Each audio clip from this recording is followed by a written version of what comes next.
Freedom,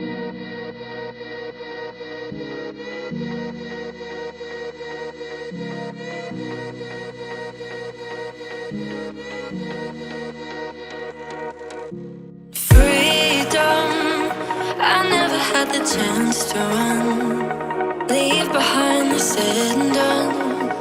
Figure out what's to come. Reasons, all the bigger things I can't ignore. I'm not getting what I came here for. Gotta get ahead of something more.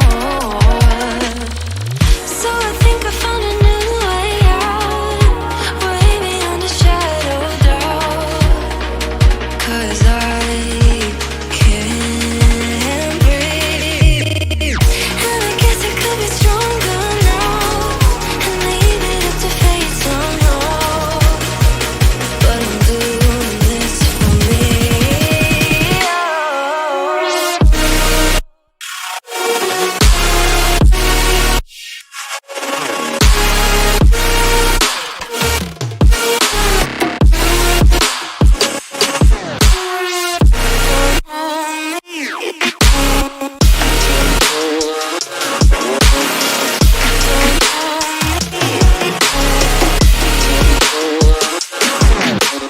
Give it up, baby, I'm not fooling anyone. Always going on and on. Can't you keep it to yourself for once? Oh, I think I found a new way out, way beyond your shadow of doubt. And I can't breathe. Oh, I hope you're keeping count of all the times you let me down, and all the things you said out loud, the bullshit I could cry about. And I know we could be stronger now and leave it up to fate somehow. But everything I do for me.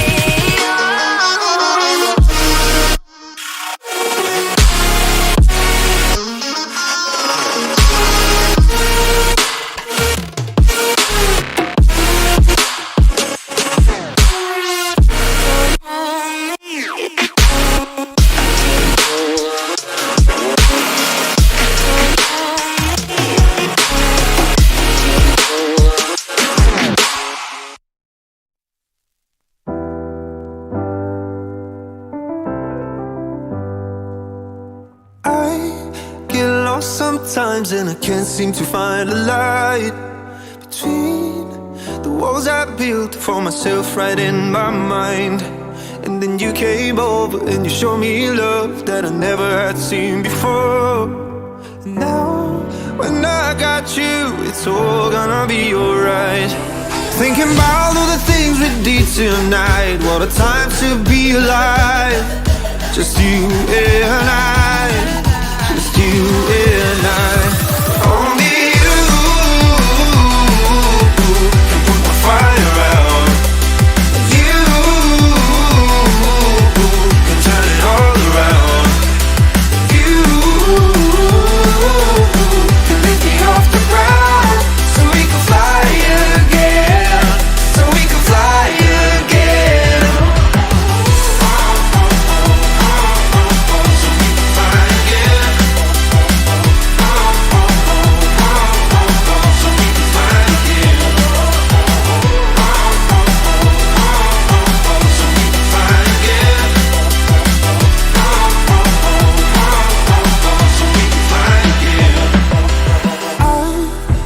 Trying hard not to go out of my mind. And all I need right now is for you to stay the night. But if you keep saying that you've got to leave, then I'm gonna be alright. As long as you tell me that we ain't running out of time. Thinking about all the things we did tonight, what a time to be alive. Just you and I, just you and I. Only you can put my fire out. You can turn it all around. And you can lift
with the heat.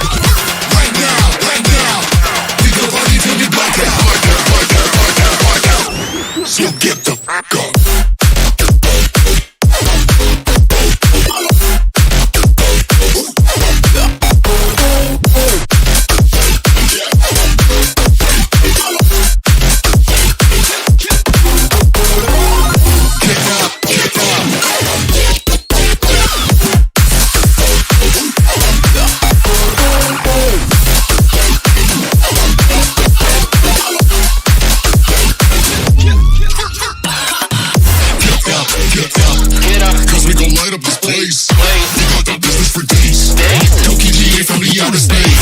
So cover and duck, you're out of luck, we don't give up. Yeah, we're going up, next floor is us, you're riding with us.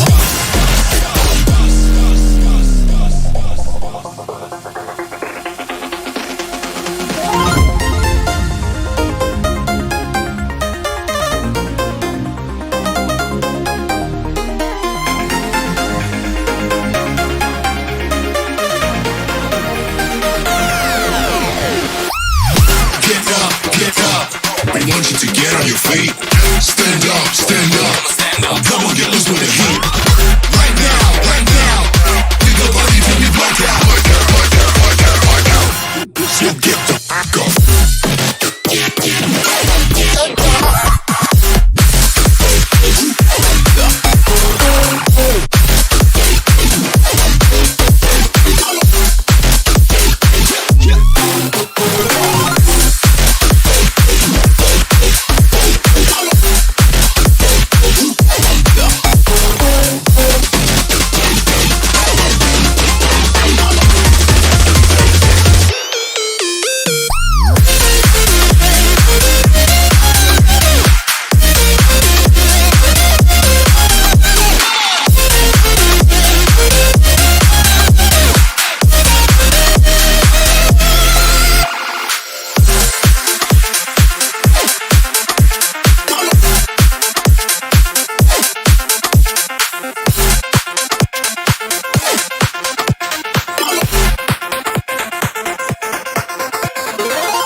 Freedom,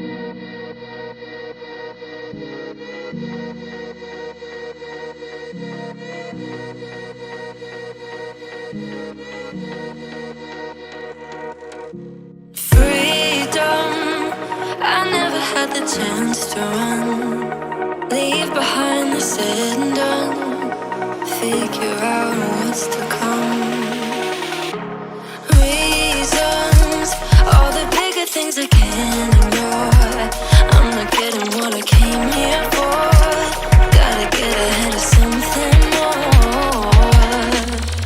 So I think I found a new way out, way beyond a shadow of doubt. 'Cause I can't breathe, and I guess I could be stronger now and leave it up to fate somehow. But I'm doing this for me.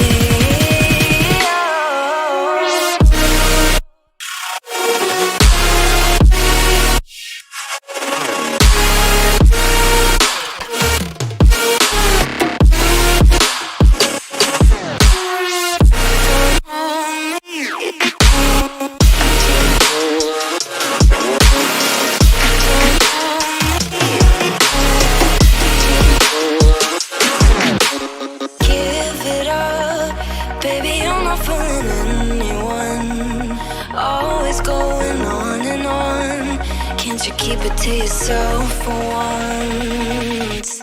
Oh, I think I found a new way out, way beyond your shadow of doubt. And I can't breathe. Oh, I hope you're keeping count of all the times you let me down, and all the things you said out loud, the bullshit I could cry about. And I know we could be stronger. 720. Right, and when that loads in on my screen, we press transaction and it goes through, and we're going to go live in 3, 2, 1. Good afternoon, ladies and gentlemen. Good evening, should I say, ladies and gentlemen. We are live and we are here with the start of the Pro Series tonight. Well, I say the start, it's actually round 3 and 4. We had a brilliant opening last week at Brands Hatch GP. We flew over to Dubai. It is absolutely scorching as we was here yesterday for the Pro-Am.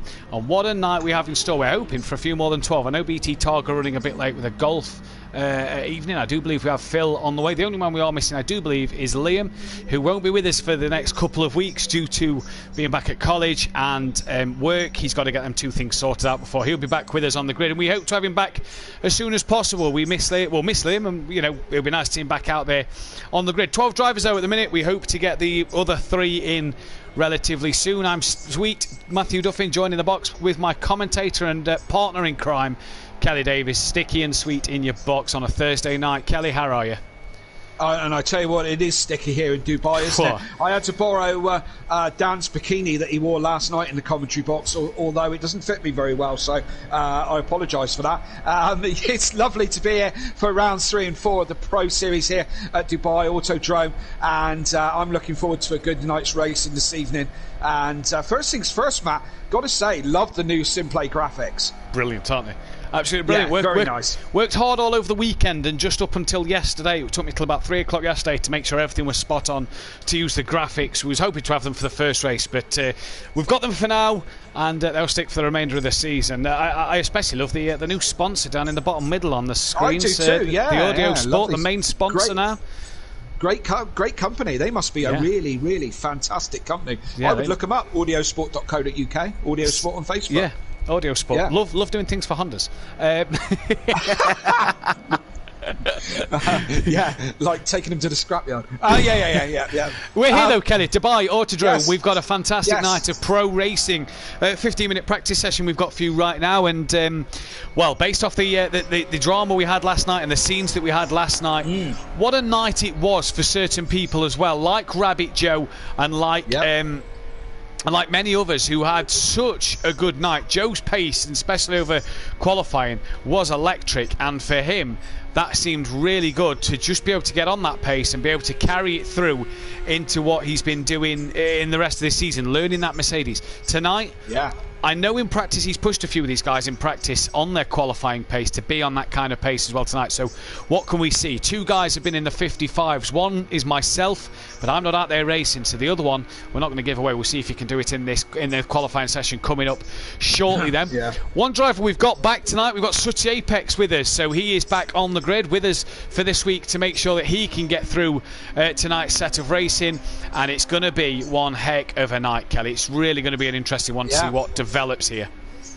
What you didn't mention about last night was the amazing job that came from the Renaults and Team Prolapse. Yes. Considering at the top of the show last night, we were rated dead in the water in the Renaults, and I believe we turned that one around.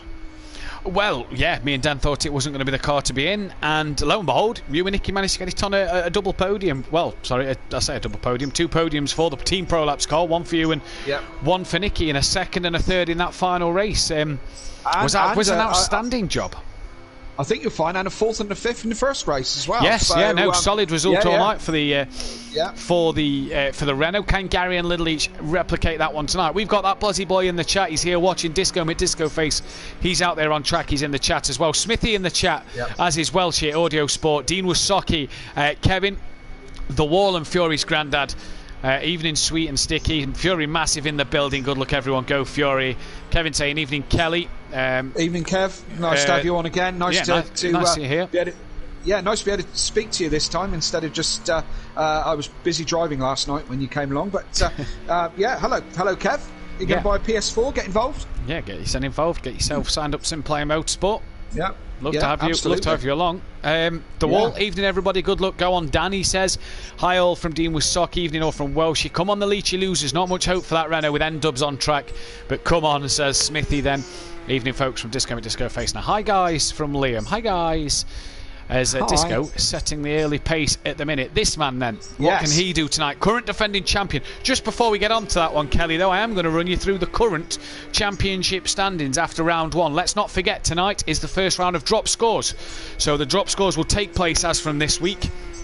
And that is the driver's lowest score from every round will be dropped, so it can change each week's, but obviously the lowest score from the first 2 weeks will be, the tables won't look too dissimilar, I wouldn't imagine, from the first 2 weeks. Unorthodox leads the way, 17 points clear of Disco with Disco Face, with Andy currently P3, tied on points with Fury in 4th place. What a week Fury had back in the Pro. Mazda then in P5 in his Audi, with D-Biggs in 6th. D-Biggs not here tonight, so we are actually down to 14 drivers tonight. We are expecting 2 others, I do believe.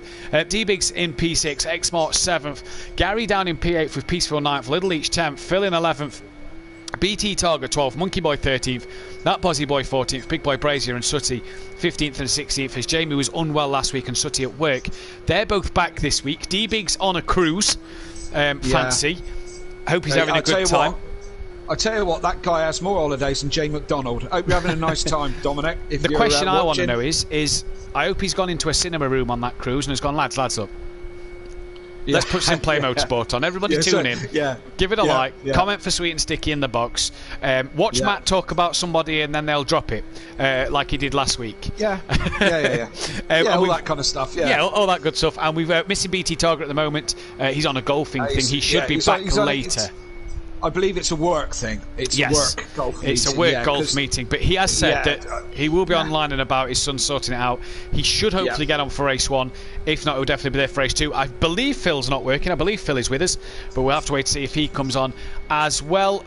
Constructors' Championship then. Shake and Bake lead the way, 13 points clear of Slingshot Motorsport with Team Prolapse. P3, the Leachy losers, down in 4th. It's been a while since we've seen them that low down in a championship standings.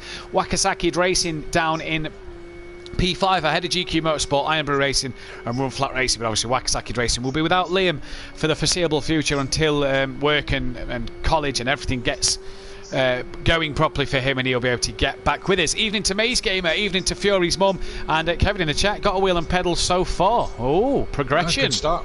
Yes, we good have. Start indeed. Somebody's just joined the session. BT Target's in, so he's with us. Team Prolapse, hey Simplay, hey Matt, and hey big shout out to my main man Kelly. Hi. Question is, why do we have 18 people watching and only 8 likes? Guys, hit that thumbs up button. Guys and girls, hit that thumbs up button. Subscribe if you are new as well. And I cannot wait for tonight's racing. absolutely. BT in my old car. Here it goes. Yep. Going out. I used to say he was saying to me last night. He was, as you said, he was going to get his son to set it all up. So all he had to do was jump in the car. A bit like Lewis Hamilton, where he's got a personal assistant. So BT Targa's in. As I say, a beautiful car. What a beautiful car. I want it back. No, actually, I don't. Thanks. My one was working just fine. Let's talk Disco McDisco Face, right? Yes. So last week, put a win in last week, and we revealed why he's called Disco McDisco Face, and it was no great revelation. He likes disco music. So look out this evening because. Absolutely. Look out this evening because being a DJ like I am, I'm going to put lots of disco song references in. So look out for them this evening and seeing if any of them ring my bell. So, that was the first one, by the way, just in case you didn't know. So I'm going to throw in lots of disco references, disco songs this evening. So, look out for them. See if you can keep up with all the ones that I put in. But Disco Face going well, as is his teammate Andy. Yes. Now, yes, these are turning into quite a team, this two, aren't they? These two. We said about Andy how he couldn't wait to get rid of that Ginetta and how he couldn't, wait to get in something different. It didn't take long for him and Disco to announce themselves. I do believe they announced it before the end of last season or going into the last race for sure. And I was very excited to see Andy last week in this BMW. We know what Disco's capable of, and we know at times he's been unlucky and that he's capable of even more. Andy's been the most exciting driver change for me this year in terms of him going to a BMW. We've seen him in a Lamborghini succeed. We've seen him in a Jetta, in a Ginetta have such a poor season, but with some real big highs. And last week in that BMW, I thought we got such a solid performance out of Andy, and that Andy was putting in remarkable pace and remarkable things to be proud of, and could come away from that first week with a smile on his face and happy with his achievement. Tonight, on what I wouldn't say is a BMW circuit, they look quick already out the blocks in this practice session. Yes, indeed, and I pretty much echo everything that you said there. Nice to see Andy. Andy's a good driver, and it's nice to see him in something that he can really get his teeth into. As Daniel goes quickest on a 56.1, I think him and Disco are a great pairing. And I think they're going to take a lot of wins between them this season, and I'm really excited about the pairing. I randomly ended up in a Muppet lobby with Andy this week at Sakito. He was driving a BMW, I was in my Renault, and I was lucky enough to say that I was second place to his first place as we were going round. So, and I wasn't a million miles behind him, which I was really, really happy with, because, as I said, he's no slouch by any stretch of the imagination. And there we go then. Sakito as well coming up on the calendar, Kelly, so a bit of confidence. I know. I love Sakito. Anyway, moving on. Moving on, Mace Gamer, let's go Fury, Xmart, BT Targa and Dan for Pro Laps. Let's hope we can have another full Pro Laps podium like yesterday, and Team Pro Laps, BT Targa and Xmart, good luck tonight, says Nikki in the chat. How did this man get on, Kelly, last week for you? How would you rate Mazda last week? You've just put me on the spot now, Matt, and I can't actually remember what he did last week. I will tell you what he did last week. You tell me. You might be able to refresh my memory. Right in front of me. I can't remember him coming up on my radar. An 8th and a 3rd. Yeah, 3rd. Did he really? There you go. Got Fury in race 2, didn't he? Remember? That's right. Yeah, yes, that's it. And there was an incident at the end of the thing, wasn't there? Yeah. I thought Maz was looking quick. And again, we said at the beginning of the last meeting at Brands, there's so many exciting drivers on this lineup, and there really is. Do you know what I mean? The usual suspects like Unorthodox and Gary and Little Leach and so on and so forth. But Maz back in his car.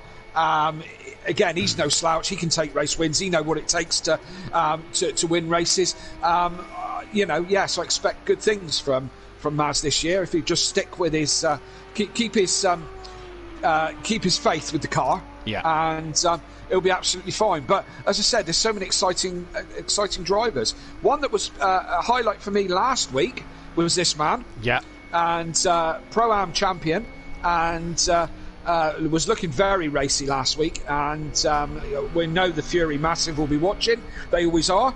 A good showing from him last week, wasn't it, Matt? very good showing from Fiore last week, hence why he's tied third in the championship. Results was a pair of fourth places for Fiore last week, and really outlined how much of a driver he's became now, how much he's learned and progressed and developed going forward. You look back to the Fiore of old, where he made so many mistakes, so inconsistent, and just didn't seem to have pace. And in this Mercedes, and I said it last season, I'll say it again this season, he looks at home in this Mercedes-Benz, and he looks like he's really got a car underneath him that can deliver for him. As we say evening to Aidan Bennett in the chat. Shame we've not seen him out on the track this season, but we say evening to Aidan Bennett. But I really feel that Fiore in this Mercedes is flourishing, and he's really becoming a driver that people have to take seriously nowadays as well. Not just someone who always there to fill a space on the grid. He'll get a mid-table finish, may pop up with the odd reverse grid podium or pole position. No, this guy I think you've got to take seriously. Yeah, absolutely, and let's hope that pans out. I mean, the problem is, and I may have just said it, there's so many good drivers that they can't all win. Do you know what I mean? So you know, there's going to be there's going to be drivers here that are going to race their socks off for like 7th and 8th places. You know, because that's how tight the competition's going to be. And you know, looking at that pole position at the moment with Dan with a 156.1. You go down to the top 6 before the 1 second barrier is broken. Do you know what I mean? So that's reasonably impressive, isn't it? Do you know what I mean? These guys are all very, very good. Mightily impressive, and this is practice with 37 seconds. We don't know what runs these guys are doing. Is that a quali lap from Dan? Whereas is Peaceful and BT and X Mart, Sutty and Monkey Boy putting in a bit of a race run? You know, a bit of a higher fueled run. We just don't know that at the moment. So qualifying will show true outright pace, but so Dan's just gone a bit quicker there. Look, broke into the 55, so the 55.9 now. So putting that top 6 1.1 seconds. But we say evening to Paul McBurney. Disco, good. Says Paul. Evening everybody who's joined. 17 people watching. 13 likes, guys. Smash the thumbs up button and like and subscribe. Do all the good stuff. There's Disco. He's staying alive at the moment. I got that one. Yeah, got that one. And his car's looking lovely. It must have just come from the car wash. Now, a question for you, Kelly. Me and Dan asked this Dan asked this question last night. What's your favourite car on the grid? What's your favourite looking car on this grid? Because we voted. I heard some of this. Yeah, we voted the new Iron Brew Racing Audi of Holty and Don't Know Mate last night. But yours and the Lamborghini of Welsh and Stove Sloth got an honourable mention as well. Yeah, well, that's nice, but I don't rate the Renault as a pretty car. I think we was going more off of livery than the car itself. Right, okay, well, yeah, I mean, I'm looking more at the car shape in general. I mean, you know, you can put whatever paintwork you like on that Renault, it's still a bloody ugly Renault. Do you know what I mean? You know, and although I'm driving it, I don't like it. Do you know what I mean? But if for me, on this grid, got to be the Porsche. VW Beetle. What am I even looking at that one for? One of them. Yeah. You know, to be fair, that's not my favourite livery either. The blue that Welshie and Rabbit Joe were running last year. If you had to pick a livery this year? If I had to pick a car in a livery, where have they gone? And they're both in the pits. It would be Andy and Disco. Yeah, I like that Beamer. I was going to say the same thing. The yellow and the black really suits it. Yeah. People who know me know I've got a little bit of a thing about yellow cars, as I have a bright yellow Cupra, yellow's not for every car, but that Beamer, I think that's probably for me is the prettiest thing on this grid. And I said it about the Lamborghinis of Welsh and Stove Sloth. It just looks nice. It's clean. It's something about it. It's really nice. I have to go with a Beamer as well, but I do have to.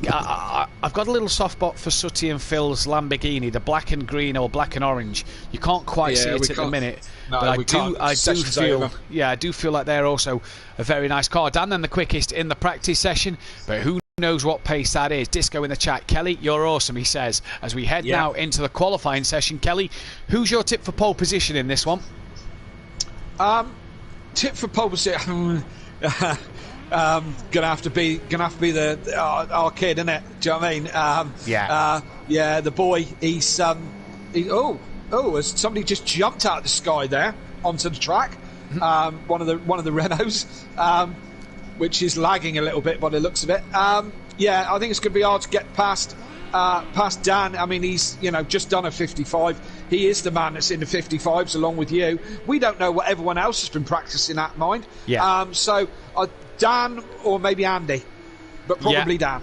I think I'm going to have to go down based off of, but like you say, we don't know the pace of Andy or Disco, but I've seen Dan in the 55s, and bearing in mind, Dan said the other day, I've got a 55, 55.9 the other day, and then I went out today with a setup in that Merc and got a 55.4, and Dan was like, within like an hour, Dan was straight on my pace, if not half a tenth off the back of me. 20 people watching, 14 like, guys, girls, smash that thumbs up button. Let's get to 20 likes before the race starts. That's the delivery I like. I just think it's clean. I just think it's, I think it's the green that does it for me.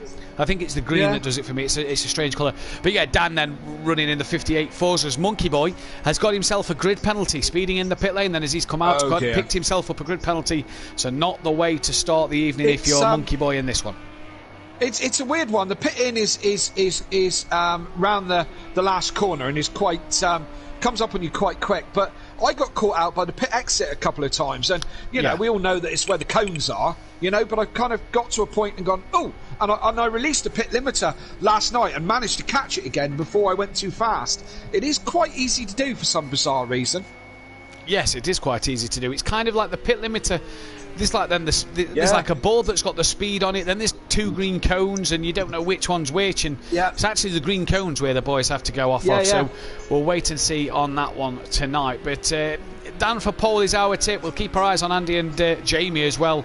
You can never discount Jamie in qualifying. Let's see what he can do. But Andy, the most pole positions last season. Got a new stats page for you, Kelly. Hey, got a new stats page. I've worked out everybody's pole positions on a Monday night, a Friday night, season 1 to 4. I've got everybody's pole positions. Jamie Brazier has. Boy. Hey, I do this for you, Kelly, as well, because I know you love a stat. I know you're partial to a stat. I am. I said I'm in awe, just in case anybody heard that wrongly. I'm not a awe. Jamie Brazier has 19 pole positions in 4 seasons at the moment, followed by Andy with 13 and Gary with 10. You then look at Fury and Mazda tied on 8. Dan only actually has 6 pole positions, so not that many to his name. Tied with people like Monkey Boy and Sooty Apex and Holty, all with 6 pole positions to their name. Kelly, you've got yourself one last season. One. Yeah, you've got one. Yeah. You're on the board with a podium. But yeah, Jamie Brazier, 19 pole positions in 4 seasons, currently sat in the pit. This man has 13 pole positions in his time. So evening to you. Evening to Dean and Bethany and Duffin in the chat. 20 people watching, 14 likes. Guys, girls, hit that thumbs up button. Evening to Beth and Dean. Here for some good racing tonight. Don't seem to be having Phil. Hopefully he can get on just before the end. And I hope Kieran Argent's ready to fill in the qualifying pages and things, because my keyboard decided to stop working as we came on here. Yeah. So Kieran's got to do everything. It's on. The power's here. I've got the green light showing that it's on, but there's just no input for it. So Kieran, if you're watching, I hope you're ready to fill in all the stats for qualifying, and don't forget to add that pole position, somebody, because my stats page better be updated. Absolutely. And it's hot in September, Earth, Wind and Fire. As we see Disco McDisco. You hear that one? I had to point that one out because I thought that one was a little bit subtle. But I didn't get that one either. But No, you didn't. No, because you're young, aren't you? Yeah, well, I'm younger than 70s Disco. A lot younger than 70s Disco. 92 before I was born, so a good 20 odd years later. Good baby. But yeah. Anyway, yes, I've been driving for 5 years before you was even born. Anyway, there we go then. Yeah, I'm still not driving. Talking about, sorry, I'm still not driving. Still not driving. There you go. You're not got a license. No. Oh look. No. Sorry, mate. I just seen that Andy is in the 155s as well. As is Dan. As we were idly chit chatting, but you drive well for a man who doesn't have a driving license. Thank you. I can drive. I've just not passed my test yet. Oh, I see. Right, yeah. But is there much use is there much call for it where you live? Not really while I'm not working and things. I tell you what though, this is the best thing, Kelly. You'll love this one. My driving instructor, massive Plato fan. Oh, for God's sake! I bet you don't get a lot of Plato driving done. fan. You just bitch about who's better, Plato or Matt Neal. Or, well, my God, it took me about 3 lessons to find out because he's a friend of my dad's. And Dave, if you're watching, evening. Evening, Dave. A friend of my dad's. And he was a Plato fan. The minute I found that out, do you know what I wore the next lesson? I went out Honda cap, Honda t-shirt, Honda jacket. Of course you did. He says, "What you got?" And I says, "Oh, just the gear." Sort of driving, he'd made me park up in a car park one lesson, and I says, "Oh, I'm getting a bit. I'm just gonna take my jacket off." He says, "Oh, you got a better t-shirt on?" No, Honda t-shirt, didn't I? You know what I mean? I thought, yeah. Yeah. He'll be telling you you're not ready for your test for years. Yeah. And years. Do you know a few things? Do you know a few things I got? You know a few things I got. If I did a few bits wrong, oh yeah, you can tell you're a Matt Neal fan. Like, oh, cheers. I didn't hit anybody. For reference, I didn't hit anybody. Did you nudge anybody out of the way? Come on, you're a cyclist. Give him a little nudge. Oh, Robin's racing. Oh dear. Kieran Argent in the chat. After Matt does he drives Beth up the wall as Little Leach has somehow managed to make a stable Renault unstable and lost it round the final corner. BT Targa as well has got a grid penalty. I wonder how Little Leach has how he's done. He thinks he's in Tokyo Drift, doesn't he? Yeah. I wonder how he lost that unless he's taken all the downforce off it to try and make it quick.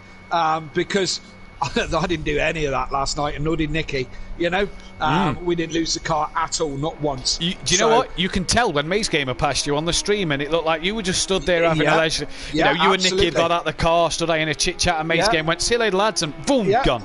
We had a little picnic and took our time and all the rest of it. But hey, still ended up second and third. Yeah, exactly. Dan the quickest at the minute with 2 minutes 53 seconds remaining. Andy only a tenth off of him from Disco. Fury's up there in fourth. Gary P5 at the minute from Little Leach. Mazda 7th. Jamie Brazier not done a time yet, down in 12th. Peaceful as well hasn't set a time as who has. Jamie's just gone third. So there we go. Jamie gone third, and he's not quite made the 55s. It's an elite clubber in that 55s, isn't it? It is. Just me and Andy and Dan. We're sat there. We're having a party. We're discussing all things Honda. And all things Honda. That was a short conversation. Yeah. Gary up in fifth with a 57. So he's hustling that Renault a bit. Best I could get my Renault was a mid 58. That was the very best I could do with it. I think Gary's managed to find practice. I think Gary's managed to find a bit of rope, hooked it on the back of Dan or Andy's car, and gone, give us a tow, lads, and I'll just brake for the corners. Because I was going to say it might have something to do with being a better driver than I am. But possibly that. It could be. Double champion, just and all a that two-time champion and all that good stuff, But 1 minute 46 left to qualify, and how this one flies when you're chatting about Plato. Yeah, Hondas and driving lessons and nudging cyclists out the way. Just in case I offend anybody, I do like cyclists. I've got nothing against cyclists.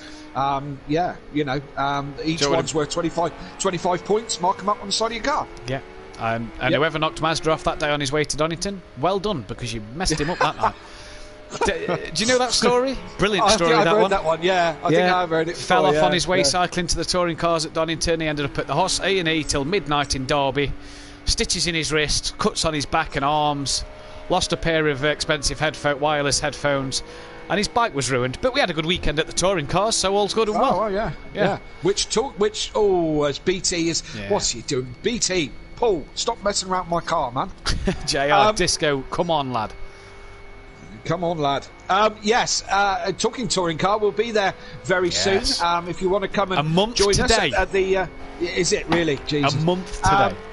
If you want to join us at the Simplay Hospitality, then you need to apply in writing and to Simplay Towers, and we'll see about letting you in for hospitality as long as you bring the booze, of course. We're all going to. A load of us are going to be at Donington Park. If you're going that way or you're available, we'd love to see you. We'd love to meet some of these guys, meet some of you guys, and meet in person. It's going to be the first time that me and Matt have met. First time at Sweet Sticky would have met. We'll do a Q&A if you want. We are free to sign autographs. But we do charge for pictures.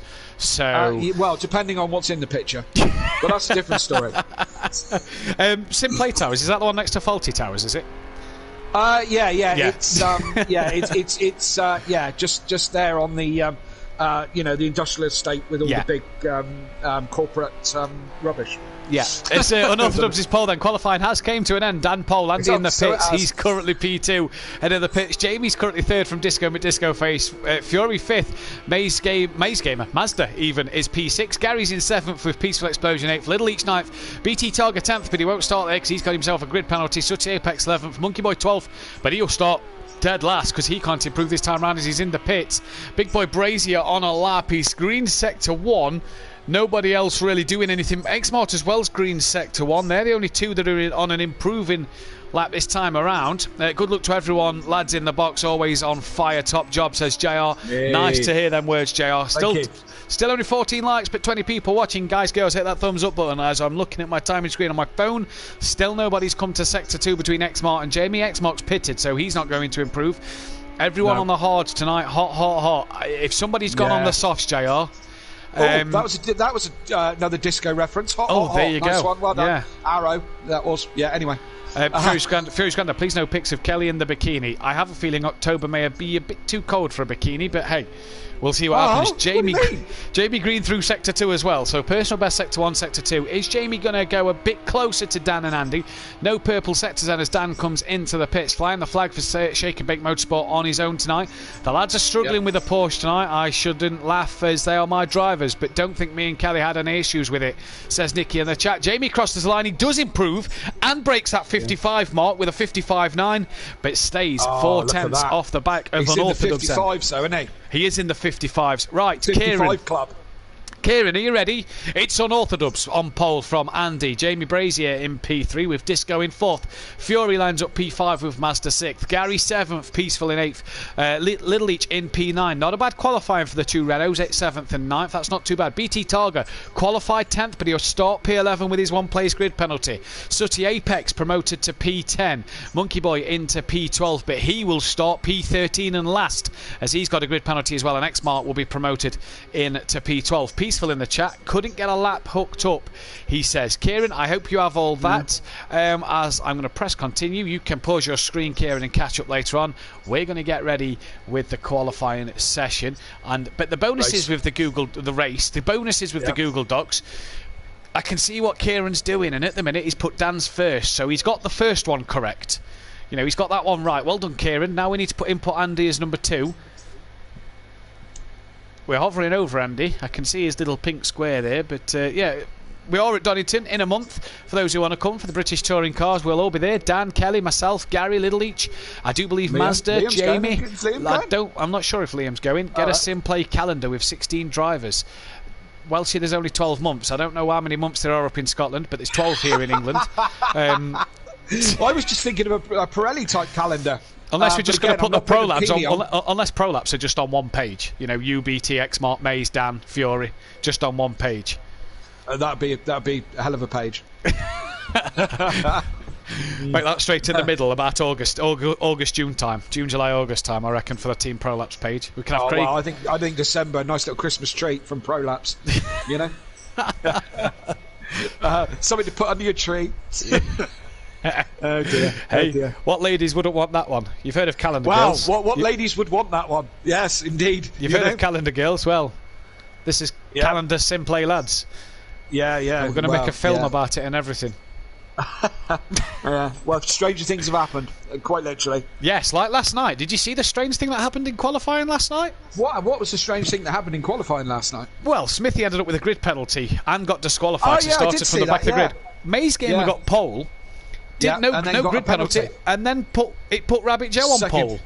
Yeah, I did see that. Yeah, strange one then. As the drivers are ready up, some of them have turned their lights on. We're syncing up. We're ready to go. 13 drivers are going to start this race and make their next start into this wonderful world of Simplay. We're green here. Ooh. Jamie looks like he got a decent start, but Andy's got away better than Dan at the minute. Yeah, Andy got a great start. Jamie then going to try and go around the long way of Dan and Andy as it's 3 wide coming towards turn 1. You see the bigger picture now. Who is that in the background? Sooty's got a poor start, and Andy and Dan there just leaning on each other a little bit, maybe enough respect given there, as Disco's got past Jamie, and he's now going to try and hug his way up the inside of Dan, and has got that one done. Jamie now has tucked to the inside to follow him through. Dan tries to close the door. You just get the feeling that Dan's being bullied out of positions here from Andy and Disco, but Jamie couldn't get the one done. Gary's up to 5th as well. Ooh. So good start. Dan back up the inside of Disco McDisco face, and that's a job done for him, back into P2, but all cleanly through turn 1, 2, 3, 4, 5, and a good start from Disco and Andy there. Andy had a cracking good start, got the jump on Dan, definitely, and then Dan got a little bit mugged by Andy and Disco. Disco thought it was Boogie Wonderland and then went a little bit deep and a little bit wide. That's why Dan got back up the inside of him. But see the pace on the BMW. Oh, Dan's had a lunge on Andy into the hairpin corner and makes it stick. No. And like Kelly and Nicky at Silverstone last season, the teammates have touched and Andy has gone round, tapped by his teammates. Mazda getting on the curb and losing a bit of ground there as well. Jamie now having a look at DISCO, but could not get the move done. Thought I'd chuck one in there, Kelly. Ottawa, 1980. Yeah, anyway, that all panned out brilliantly for Daniel, because that was Andy's mistake. He went in deep on the hairpin and then Disco collected him. So, look at this. Look at Gary. Yeah, that's Gary having a look at Jamie and nearly gets a tap on the rear. Has to collect the Renault and clear it, get it back together. Fury now looking interested up the order, as is Peaceful in P6. X-Mart's had a flying start. Let's talk about his first lap. He's gone from 12th to 7th already on the opening lap, due to Mazda and Andy making a little mistake, so they've dropped down obviously a couple of places, but this man's had a cracking start. And look at Gary now. This is where Gary is really going to struggle, the Renault versus the Merc. Yes, this is where he's going to be in trouble on the straight line speed. I am really interested to see what Gary does with this Renault, because me and Nicky were wringing its neck last night and thought we were getting the best out of it. But as I said earlier, Gary's a pro driver, so that's why I want to see what he can do with this thing this evening. It's great consistency, this car, but as you can see, the Merc just destroys it down the straight. Yeah, it absolutely did. And Fury pulled in with not a problem there for him, as at the minute we are going through to the middle part, to the end of the first sector and coming towards the back straight. This is where I reckon Jamie may get the jump on Disco, but Disco gaining back up to the back of Dan here, as Jamie then you see there, will that Audi have that pull off of the BMW in the straight line? I'd have said yes, but depending on how they've got the car set up, Disco then doesn't look to be being caught by Jamie, but Dan also looks to be pulling away. Look at them in the background, there's a few side by side down there. Disco under braking, really closing in on the back of Dan. That's Peaceful, and behind him is X-Mark getting past Little Leach to get back into P7. Has he ran it a bit deep and let Little Leach get a cut back? No, he hasn't. There is Andy and Mazda just getting back past BT Toggle, and there's X-Mark running Little Leach out of road a little bit there. Gave him enough room on the outside with they didn't touch. Great clean racing. Little Leach though gonna come back up his inside here, but that Renault down this little straight here, and this is a short straight with a quick left hand bend. Little Leach I think will be a sitting duck to X-Mark here. Let's have a look then. He's gone defensive on the little left hand bend, has thought better of it. He's seen X-Mark there. The Porsche hasn't, you can tell the Porsche hasn't got the grunt of the Mercedes. Is Andy looking around the outside of X-Mark here, and an opportunistic move from Andy. You see that he's not got the job done on Little Leach, and Andy having a great look. He's now up the inside for this little right-hander. That was just in limits, I would say. Just in track limits. He just about had the wheel. Monkey Boy. As you say. Monkey Boy in the background, having a bit of a spin into the pit lane as well. So he's got to recover that one. The pit window is open, is it not? The pit window is open, lap 12 to 13. I do believe it is to lap 12 to 13. Lap 2 to 13. Monkey Boy 13, then the first one to take advantage of that one and comes into the pits early doors. Maybe a sensible option after his little spin just a moment ago. But so far so good if you're the front guys. Very clean getaway here and very clean racing between everybody. A lot of respect being given by these drivers. Absolutely. Dan's starting to drop this a little bit, but Jamie's all over the back of him saying gimme, gimme, gimme, and there was another one, by the way. And so you got that one, didn't you? I got that one. Good. So Disco and Jamie are looking very racy. They dropped Fury just a little bit now, although Fury on his Delta is improving on his time. So and then Gary a couple of seconds back, as the Renault will get murdered down this back straight on power. Some good racing, plenty to talk about, and good stuff from all these guys to start with. great stuff to talk about from these guys at the minute. They have really had a good start here, and they are doing the business so far. Jamie then on the back of Disco. Look Now, has Dan this. made a mistake somewhere? Because you was just saying about Dan not starting to pull away from Disco, but Disco's battling Dan for the lead. He's up the inside as they'll come through this quick left-hander. Jamie's looking interested as well for Team Iron Brew Racing, and Slingshot Motorsport could be back in the lead of this one. But Disco just breaking a bit earlier, but gets the job done on Dan as Dan runs deep then. Can he hang it around the outside for the left-hander? Jamie's going to look at a cutback maybe. Can't get that one done, and Disco's actually cleared Dan by quite the margin then. And Jamie having a look at Dan, and Dan's come across. Now, was Dan trying to pit? Because if he was, he's maybe just caught Jamie out there as Jamie was looking for a move. Dan then into the pits at the end of lap 3, and I think Jamie's kind of been forced into the early pit stop. Yes, indeed. I think you've probably called that right. Also got Andy in as well. So all these guys taking advantage of an early... Sutty's in as well, and he's picked himself up a 10-second penalty. Sorry there, Kelly, as Dan does his usual stop, and away he goes once again. I would have thought that a lot of these guys are trying to do the pit stop. I'm going to call it glitch, but it's not a glitch anymore. Everyone knows about it, and they know how to work it. And I think these guys, there's high engine wear, especially on the Porsche. This track, the engine gets very hot very quickly. Yeah. So if you want to take advantage of working the pit stop to your advantage, then you need to do it with early engine wear, and that's probably what Dan was thinking. I think you called it right. I think he was going over to the pits, and Jamie thought, "Well, I'll there's a gap there. I'll have that." So but Disco out in front at the moment, and Well, one thing I want to say with that little incident there then Kelly, is that has that allowed Fury maybe a chance of a bit of a jump on an overcut, because Dan couldn't get into the pits as quickly as he would have wanted to. Gary's had a moment, or has he just lost out to Peaceful a bit further down? They're squabbling for position down for P3 and 4. They've names that just keep changing a little bit, and Gary's back through, so I wonder if Peaceful just did him and Gary got him back in the braking zone. Nicky as well says he's really keen to see what Gary can do in that Renault. But will Fury get that jump of an overcut now that Dan probably took a bit longer entering the pit lane than what he would have wanted to, just catching out with getting caught up with Jamie? Yes, you could well be. The two Pro Laps cars now in 5th and 6th, so their guys are working their way up, considering Daniel's made a stop, a few others have made a stop, Jamie and whatever, so going on steady, these two. So hopefully they can end up with a good race. Porsche is reasonably good round here. Gary's into the pits then, so he's in for a relatively early stop as well, so he comes down the pit lane, and what will his stop be then, as he's losing out to a few drivers obviously. Where will he feed out? This will be interesting to know, because if he's closer to the back of Dan and Jamie, then we'll know that Fury may get the jump on him. The pit stops, no, it's average, it's not great, but it's not bad. It's not bad. So there goes really. Dan. So Dan's just cleared Gary. I think Fury could... No, that was Mazda clearing Gary, sorry. Here comes Dan. I think Gary will be a bit closer to Dan than what he was before Dan pitted. I think Gary may get the jump on Andy here, and on Jamie. No, Jamie's just got past Gary, and Andy, will he get past Gary right then? In it. They're going to be battling as they come into turn 1, and he's going to try and look around the outside. Oh, couldn't get it done. Bit of a wiggle. Bit of a wiggle mid-corner. And Gary then. Gary loses it. Yeah, that's bizarre. That was very uncharacteristic of Gary and the Renault there. But here comes Sutty, and I tell you now, Sutty with a 10-second penalty, he'd love to beat Gary on the wheel on outright pace. He will be laughing his head off at the minute at Gary's little mistake. But these two will love a good battle. Very uncharacteristic, that of the Renault.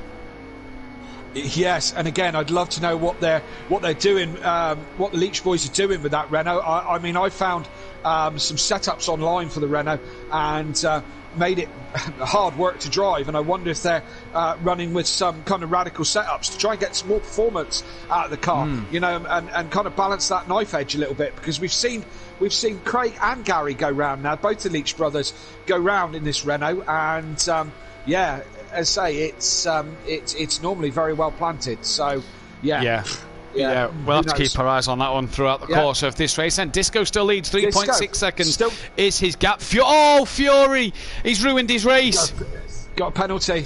Yeah, ruined his race. 10-second time penalty. Peaceful follows Fury in as well. What a shame for Fury then, because he was running strong here. And let's see what it will be for him. Will he be near Dan after the exit of the pit lane? I think he may have a jump on Dan, depending on how long the pit stop is. Oh, again. Yeah. Yeah, no, it's turning into a long one. Yeah, it's not good. Oh, look It's at not good. Peaceful. Yeah, Peaceful's near enough got the jump on Yeah. him. They're going to be side by side as they come out of the pit lane here. This is going to be interesting. that'll be interesting. Yeah, absolutely. Dan's Absolutely. gone then, but these two may get the jump on Jamie. Jamie will be coming. Will he get? No, he's going to have them done. They're just going to come off the limiter, I reckon, by Andy again. I reckon Andy could be in another fight here. But look at these two side by side out the pit lane. Don't cross the white line, boys. Give each other the room, and they have done well. And Peaceful's got off the inside line. Yeah. And Fury's still going to come at him though round the outside, and actually manages to hold on to the position before coming into the pits. And Peaceful's got to work away to get past him if he wants to challenge Andy in this race. Doesn't have to though, because Fury's got that penalty. And that's race ruined if you're Fury then. Yeah. Yes, indeed. That is it ruined. But as I said, it's a tricky little pit entry. I mean, last night I was hitting the pit limiter reasonably early. Because you can get caught out quite easily on this one. Oh yeah, easily to get caught out on. We have 20 people watching, 16 likes, 23 people watching, 16 likes. Guys, get your comments in, predict who you're going to win, and also hit that thumbs up button, subscribe if you are new. As we see Little Each now released into P3, BT Targa released into second place. Dan then, the first of the pit runners, is 5 seconds up the road from Big Boy Brazier, down in 6th, 3 seconds off the back of Mazda. And can Dan then start to put some pressure on Mazda, who's on the back of Exmart here, this third place. Peaceful's got past Fury on my timing screens. So I think that one's done if you're Peaceful. I don't know if we can catch that one out. Oh, look, side by side action. Again. Yep. Yes, indeed. Good stuff from these two then. Down this short little straight, they're going to stay side by side. They see Andy just in front of them. And these two have been side by side for majority of this lap since coming out the pit lane. And Fury's going to have that inside line. Peaceful will have to yield. Will he look to cut back? Fury stays tight. Now, this corner interested me yesterday, Kelly, as Exmart enters the pit lane. So many drivers took a tighter line around that corner. So many drivers took a wider line. As Fury there, wow, well over the track limits. And they'll have to yield a bit of time through there. And, what kind of line did you take through that long left-hander? Was you a tight line or wider? Tight. Yeah, I went tight to line up the next corner, was my theory. So I kind of, in a qualifying and when I was on my own, I took a wide entry, picked up the apex, and then run the apex all the way round, so I'm on the left-hand side for the right-hander. That way, I kind of avoid going wide on track limits, because it's easy to run out wide on that penultimate corner. That was my line. So, Yeah. Let's go on board with one of these guys. Just going on to Here we it. go, going on with Peaceful as he has a look up the inside of Fury there. And where are they on track? They're still at the end of sector 1, aren't they? Just at the end, going on to the back straight. The long back straight here. Again, that's another multiple line corner, that one there. As you see for Peaceful, that was quite a good line. Gave him a nice slingshot to come up the side of Fury. And they're side by side again. So let's literally side by side. It's like a it's like Days Fast and Furious. I was going to say it's like something out of Days of Thunder where they just keep trading, and at one stage one car just creeps in front a little bit, and then the other one creeps in front a little bit with every gear change that he's made, and that seems to be what's happening here. Then as Disco comes into the pits at the end of lap 7, it'll be interesting to see Disco's gap over Dan. He's only just entered the pits. Dan then was 20 odd seconds behind Disco. What kind of stop will Disco have? We'll jump back to Peaceful and Fury in just a moment. Oh, that's a stop. That was better than on Autodrome's stop. That one, the Slingshot Motorsport boys have got this one going. Disco may come out the pits before Mazda's even got towards him, and Little Each, in fact, for that matter. That's BT Targa going through to take the lead. Here comes Little Each down the straight. The green cones are where Disco can let off the limiter. There goes Little Each. Next car to overtake him will be Mazda. And as the camera pans out, there's Mazda, there's Dan. Disco, job done. Yes, indeed. But Dan, not a million miles away, considering the rubbish stops he's had. He must have been putting in some lap times because, I mean, he's in the 57s, but then there's a few people in the 57s. Andy, Jamie, they're all in the 57s at the moment. But it's not as far back as I thought he was going to be, If Dan had a sensible stop, he would have jumped him, I think. Yeah, I reckon you're right. Oh, Disco! Disco! Oh, he's gone up all over the curb! and has lost the rear of the car, and is that his chances of the race win gone? He's also lost out to Big Boy Brazier there as well, and there's his teammate who's very wide out the exit to that hairpin, but he just got all over the curb there, Kelly, and is that where he's lost his chance? Got a bit close to the back of Mazda, and round he went. I don't think they touched, but what a shame. Absolutely, what a shame indeed. He's got his teammate now behind Disco, so Andy not going to give him too much of a hard time. Where's Peaceful and Fury? They're still, Fury's got a little bit of an edge on Peaceful now, but we'll go back to that one. Daniel is now chasing, he was in a second of Maz. Maz not yet pitted though. Neither the top three are the only three to not pit. So Daniel's in net first, basically, with Jamie in net second, and that would be Andy, considering what happened to him in the first. Oh, now has Disco made another mistake? 'Cause Andy's just got through. Yes, he must have done, unless he let him through. Do you know what I mean? They could be, they could be right. Go on, I've had my chance. You go and have a crack at it. Yeah. You know. What a shame! What a shame! Because let's not forget, Andy. He's round again. Has he got a tyre problem? I wonder if his tyres have just got a little too warm, little each into the pits. You need to just give him a little bit of time, Disco, to come back. You know, hear me giving advice to the pros, but you know what I mean. It seems to be those tyres have just got a little bit too hot now. Dan was having a look on Mazda coming into turn one, just a bit further forward. There you see he's going to try around the outside. He complimented Mazda on his defensive drive at Brands Hatch last week, did Dan, and I'm sure every lap that Dan spends behind Mazda, and let's not forget here, Mazda's got 3 more laps. He's got till the end of lap 13 to pit. Mazda can back himself into Mazda can back Dan into Jamie. That's exactly what I was about to say. I'm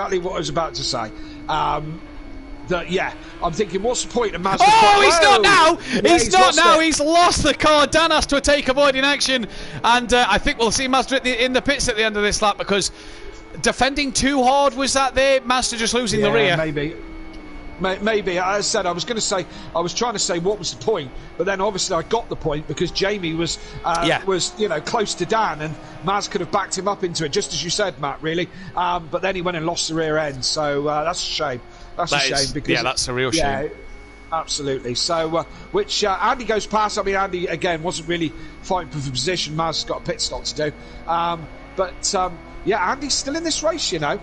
He's still in this race, he's only 3 seconds behind Jamie, and he's only, 6 seconds behind on Orthodubs here, so interesting one to see if you're Jamie. This man then and Mazda is the only 2 men to not pit. Bit of a wiggle there, mid-corner. Yep. Yeah, interestingly, the last time this car came to this track, it led for a little while. It did, yeah. And it's led for a little while tonight before it comes into the pits at the end of lap 9. Slow it down. Oh, no, he's not done it. Did he get it? No, look, number's gone red. Time penalty for BT Targa. It was way too fast. He seemed to spread up, didn't he? He seemed to speed up, didn't he, as he goes in then to Dan. Will take the lead. Jamie then, only a couple of seconds behind Dan. Just 1.7, I think, is the gap between him and Jamie. That is the difference at the minute, sorry. You know, I think this pit lane entry, just because it's slightly downhill as well, isn't it? Yes. You know? And, I mean, I came into it a few times in practice and hit my pit limiter and still found myself at, like, kind of 50, 60 mile an hour just before I hit the cones. There was an incident last night. Downhill a bit. Yeah, there was an incident last night with Don't Know Mate and Dean. It looked like Don't Know Mate had slowed down just a little bit as Dean was coming in. Now, Dean then sort of nudged the back of Don't Know Mate, and he ended up getting a 10-second penalty for being too quick in the pits. But I wonder if that was similar to what you're saying, with it just being a bit downhill, whether it was just catching a driver or 2 out, as Xmart looking on the back of Sutty Apex here. Now, the bonus for Xmart is within that 10 seconds of Sutty. He's within 10 seconds of BT Targa, so he'll get himself 2 extra places in this one, but may want to think of getting past Lidleach as well. Gary is 5 seconds off the back of Fury. That's good in terms of the fact that he'll get that 10 seconds back. If Xmart can gain 6 seconds somewhere, he will then be 10 seconds off the back of Fury and he'll find himself gaining 3 extra places. So places up for grabs for Xmark here tonight. No, places up for grabs. Absolutely, there is, and it's a lot of penalties for the pro boys. I mean, these are all because there is no track limits on. These penalties will all be created by the pit stops. So it's catching them out, isn't it? This pit lane. Yeah, it seems to be at the minute, and it's interesting. Mazda the only one to pit. You've got to pit by the end of lap 13, so Mazda's still got a bit of time to go at the minute. And Unorthodox leading that way. Jamie's brought the gap down slightly over this last lap. About half a second he's gained on Dan. It was 1.8 as they crossed the line. They're coming through the last corner, and it's 1.2, 1.3. So Jamie just maybe having the upper hand over Dan. If I remember rightly, the last time we commentated here at Dubai, Jamie won a race, 56.8 for Jamie compared to a 57.3. So there's the half a second that Jamie's got over the course lap. I'm sure Jamie took a win here last time we was at Dubai. We know Liam got his podium in that Audi last time we was here. So the Audi's strong around here. Yes, indeed. And Audi strong with a strong driver behind the wheel. So Jamie's going to be keen to, with missing out last week, not being very well, he's going to be very keen to put big points on the board, isn't he? Yeah, he's going to be very keen indeed to get points on the board and get some points in that one. Jamie will know that it's crucial to get these points going and sort of kickstart his season here. 20 people watching, 16 likes. Guys, give us hit that thumbs up button, subscribe if you are new. Great racing from these pro last night. A few penalties for speeding in the pit lane, but all in all, it's been a great battle between these pro lads. We've seen some real fights up and down this grid, up and down this order as well. X-Mart has managed to get past Sutty, so that's one job he's got done. And Monkey Boy not really in this race, is he? A minute behind the leader, half a lap, 30 seconds behind Sutty Apex, and that was after his earlier spin and earlier pit stop as Dan there just catching one of the, it's okay. We the didn't 50 need that, metre mark. Dan. Don't worry about it. No one needs the 50 metre marker. As Jamie then has just slowly again chipped a couple of tenths off of Dan's time, just getting it under a second here. So Jamie just chipping away like a sculptor with a hammer and a chisel, just chipping away. And he's creating. He might create a masterpiece. He might or not. The head might come off. Yeah, we'll find out in 4 laps' time. Absolutely, and that's all we got left. Hasn't this one flown? There's been so much. I had a talking point to put out to the general public tonight, but I'll have to do it. I'll have to do it later, I suppose. Yeah. I was going to have a chit chat about George Russell and see what people think. But we'll get to that in race 2. On the world's worst kept secret. Oh yeah, the very world's worst kept secret. That was worse than is Lewis going to sign last year. Do you know what I mean? That one. So I was going to start a talking point, but I'll start it in race 2. We'll do it in race 2. Mazda into the pit, so that is everybody pitted, and Mazda has made his stop. Now, can he get within that 10 seconds of Fury to gain an extra place? He's in. He seems to have been in for a while here. This isn't the best stop for Mazda, and away he goes now. So he's lost out to Peaceful. Gary's got Peaceful, so has Peaceful made a mistake somewhere? Because Gary's got past him and Peaceful's dropped right off the back of Fury as well. So not looking good if you're Peaceful Explosion. 13 drivers started this race, which means the top 6 cannot qualify. So at the minute, Dan, Jamie, Andy, Disco, Fury, Gary cannot qualify, but Fury might not be P5 by the end of this race. We'll have to keep an eye on that one. Jamie then, again, just got the chisel back out. He thought, I'm going to take a bit more off of the edge here and a bit more off the edge there, and that's now down to 7/6 is Jamie. So the thing is, it's about 3 or 4 tenths a lap, it seems to be. I don't think that's enough to catch and pass. I think Jamie needs one lap where he really reels Dan in. As the great Murray Walker once said, catching is one thing, passing is something very different. Yeah, I tell you something I'm seeing from Dan's Porsche here under braking. I think Dan's struggling with tyres. He could well be. Just looks a bit twitchy on the rear under braking. Now you see, look, Dan's stretching his legs here. Watch under braking. That Porsche seems to have a bit of a wiggle. Yeah, he drifted away from. Well, no, he picked up the apex twice from there. Gets himself right over to the left-hand side to get good drive through that second to last corner. I mean, Dan can look a bit like that at the best of times. Do you know what I mean? He does always seem to be just slightly on the edge. Yeah. Which is exactly where you should be. Do you know what I mean? If you're not on the edge, then you're taking up too much space, so they say. So. It's. I can't remember how good the Porsche was on its tyres when I drove it here last time. Although that was a night race. That was at night. Yeah, I was going to say the last time I was here was night time. I mean the Renault last night. Yeah, I said it in the podium interviews. I could have done another 20 laps on those tyres, not a problem. The Renault is so good on its tyres. The way me and Nick had it set up. You know, Gary and Little Leach might be using a lot less downforce and different camber, so on and so forth, and might be struggling. I don't know, but this is still the closest race on the track. Now Jamie's within 3/10. You can read the back of that Porsche now. That was close to track limits, Jamie. But you wouldn't be the first one, to be fair. See Dan trying to break the toe now. And I don't think Dan needs to break the toe. I think the Porsche's got the power in a straight line over the Audi, and you see Dan just creeping away a little bit there, and Jamie then heavy on the brakes. You see Dan just looking a bit twitchy on the rear, then coming into the hairpin, and Jamie then seems to have. He does. Yeah. Jamie seems to have that Audi better hooked up on the brakes. The minute Dan gets to a straight, he seems to get away from Jamie, but under the braking, Jamie seems to have that confidence. Maybe back on the power a little earlier than Dan as well, but the minute you get to this part of the track, look at that Porsche. Dan doesn't need to break the toe for me. Dan's got the power in a straight line to just pull away from Jamie then. It, doesn't it? As BT Torgers lost out to Little Each on the timing screens, Dan then takes a tight line, and this is an example of the two different lines. Dan a bit tighter than Jamie. Yeah. Daniel picks up 2.8. He picks up the first apex, lets it run wide, and then picks up the apex again. Which, you know, it seems to work for him, doesn't it? You know, it does. Going on to the Daniel's penultimate picking up all the apexes. He had a twitch there out of the apex, which sent him wide. Jamie's got a good run now. Jamie's got a real good run. He's right in that toe. He's right up the rear spoiler of Autodrome. He's not gaining anymore. In fact, if anything, he's losing a couple of thousandths there. Yeah. Just backed out a little bit, did Jamie, onto that one. Got so close to the rear, and we're on to the penultimate lap. And we said Jamie needed something to happen to get on the back of Dan in time to pass. And this could be Jamie's best opportunity, right up to the bumper of an Autodrome there. Touring car-esque on this camera angle where they're nearly kissing each other.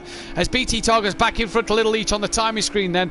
Jamie now really has an opportunity, and I thought he was going to look up the inside in this corner, and does now. I tell you what, you couldn't have put a piece of paper in between him, and it would have held it up lovely. But Jamie getting closer. Hustling him. Yeah, he's hustling him, and he's really close. He's all on it, but he's got to find that little bit extra to get his. There goes Dan trying to break the toe again. You say he doesn't need to do it, but is it also mind games? Do you know what I mean? It is also, tactics really, and. I'm going to go out of trackside here because I was thinking that Jamie went deep that time. No, I think he's looked for a cutback, but Dan kept it so tight. It was beautifully done. Jamie is as close as he's been for a while now. He's running out of time. I was going to say he's running out of corners, but we've got another lap to go yet, because I don't see this part of the lap that Jamie could do anything about him much. But but don't forget, it was around this section of the track last time that Dan had a bit of a wiggle. This section, the last corner, Dan had a bit of a wiggle coming out of it, and that allowed Jamie to get right on the back of him. You see Dan just pulling away in the straight. Again, the different lines into this corner. Now Andy's only 3.8 off the back of these two while these two are battling. Who gets thrown out to this section of the track? Jamie still all over the back of that Porsche 911, and he is looking racy as ever. Now this is where Dan made the mistake last lap to allow Jamie onto the back of him. How's his look this time around? Maybe just a bit more cautious, do you reckon, just to get through that one, as he looks like he's gapped Jamie a little bit, just a tenth or so, and now down onto the final lap. This is where the race is going to be, and this is where Dan has got to make sure he doesn't put 1 foot wrong, because Jamie will pounce. Absolutely. You're absolutely right, and I love this first section. We'll go back on board now. I love this section up the hill here, but there's no real room to overtake here, not if they're all following the right lines. And Daniel knows that. He knows he's going to be safe up the hill here. It's when he gets to the top of the hill is when Jamie's going to come right back. Dan hit the curb hard and had a huge wiggle there. Yes. Jamie wasn't close enough. He looks now, and Dan again just manages to cover Jamie off, but he hit the curb on the left-hander very hard there, and that gave the Porsche a huge bit of instability, and we've lost Peaceful. We've lost Peaceful. And we've lost Little Each. Little Each as well, have we? Peaceful will score 13th place, Kieran, and Little Each will score 12th. We've now lost Monkey Boy. Now, what is happening here? But Monkey Boy will then score 11th place. Jamie then looking all over the back of Dan as he pulls out towards the hairpin and can't get nothing done. Then he's so close. In fact, nudges him up the rear there. And is he going to look into the left-hander? Side by side, Dan has to give him the space. They both touch. Jamie's round, Dan's round, and here comes Andy. What's going on here? Andy takes the lead. Michael Matthews, Peaceful in the chat. WTF been disconnected, and Monkey just starting the last lap, as has Little Each. So not sure what's happened there. No, not at all. Don't know what's happened there, but Yeah, Andy's been gifted this one, hasn't he? Well, I say he's been gifted it. He was 3 seconds. He was in touching distance, but they're mistakes. And did they touch? Did they touch? Or they both? It will be interesting to see, Kelly, because Jamie was well up the inside of Dan. That's going to be an interesting one to see. So Peaceful will get 13th, Little Each will get 12th, Monkey Boy will get 11th place. Obviously the stewards will have to have a look at that one. He's not done yet, but he's got this one corner and a short run to the line. But we'll have to cut to Andy because he's already weaving, and a lovely, lovely flash of the lights as he takes the race win. It's going to be Jamie to finish second. Dan then will come home third. And what's going to happen with that one then? Slow across the line is Dan. Disco will come home P4. Fury then will get 5th, but will he hold on to it? I very much doubt it. He's going to tumble. Yeah, he's going to lose out to Gary there. Yeah, he's going to lose out to Gary. So that's Gary then up into P5. Here comes BT Targa. I think he's going to lose out to 7th place. That's track limits. Yeah, that is. Now, I reckon that the stewards here may go back a lap. And will that give Andy the race win? Now, there was 3 disconnections as they crossed the line, they said. Yeah.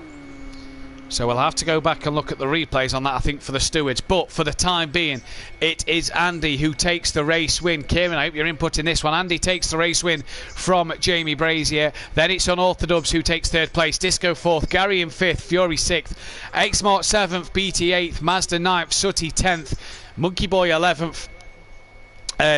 Little Each 12th and Peaceful 13th, pending investigation. Fastest lap of the race was Jamie.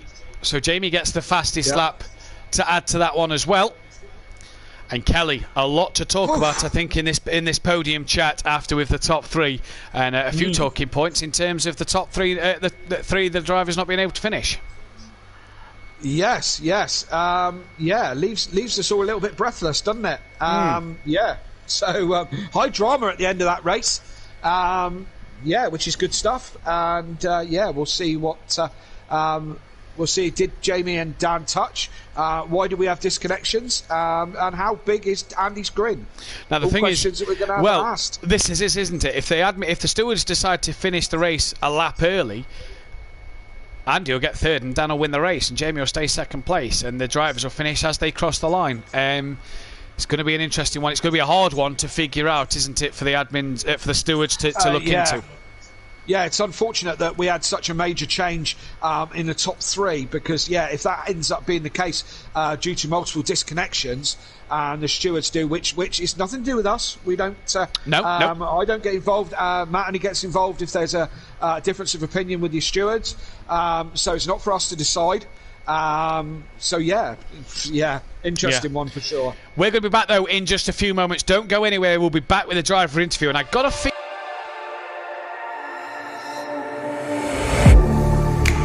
Getting hype when I aim up, elevating that game up, stepping up to the competition.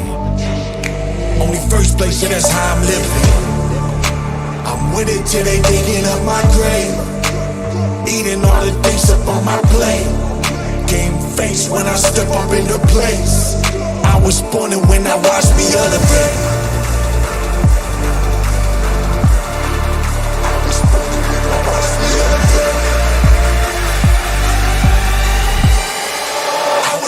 When I watch me elevate.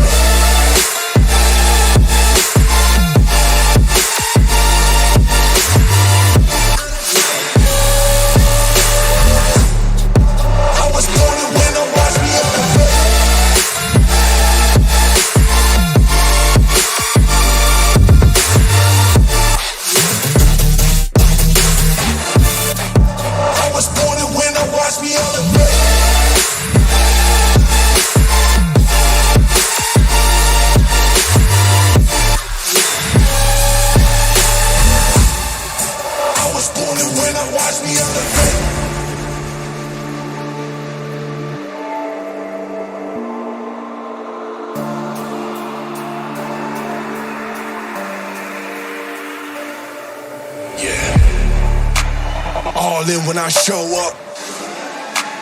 Whole place about to blow up. Superior to that competition. I'm in 1st place, and that's how I'm living. with it till they digging up my grave. Eating all the things up on my plate. Game face when I step up into place. I was born and when I watched me elevate.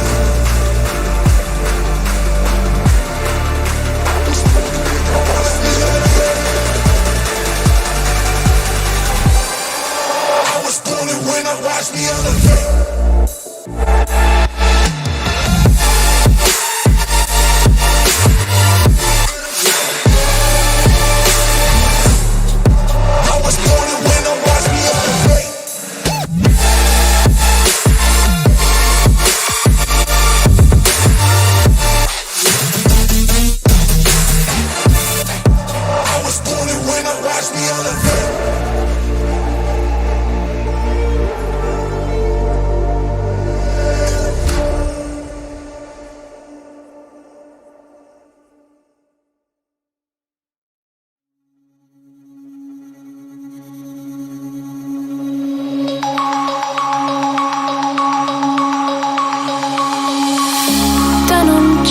Broken dreams in my pocket.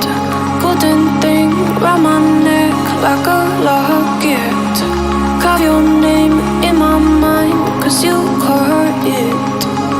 You caught it. You're golden, golden. Honestly, you know it. Me under the street light at the young, so I could show you. You're golden, golden. Honestly, you're glowing. Me under the mezzanine, just so that I could show you. You're golden. Yeah, you're golden.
room for him.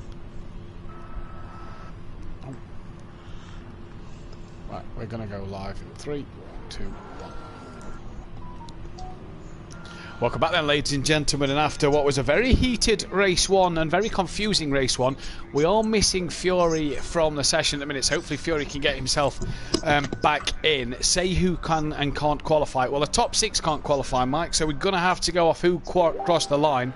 So as it stands at the moment, Dan, Gary, Big Boy Brazier, Andy, Disco McDisco Face, Fury cannot qualify, meaning that Little Leech, Mazda, Peaceful, Monkey Boy, Sooty, BT Targa and Xmart all can qualify. Fury not yet in the session, so we hope to get Fury in as well. We haven't got Jamie in for an interview. So yeah, we'll start then with Unorthodox. And Dan, it was a great race up until that final lap. Yeah, it was. Do you want to talk us through it? Well, it was all fun and games until the final lap, you know.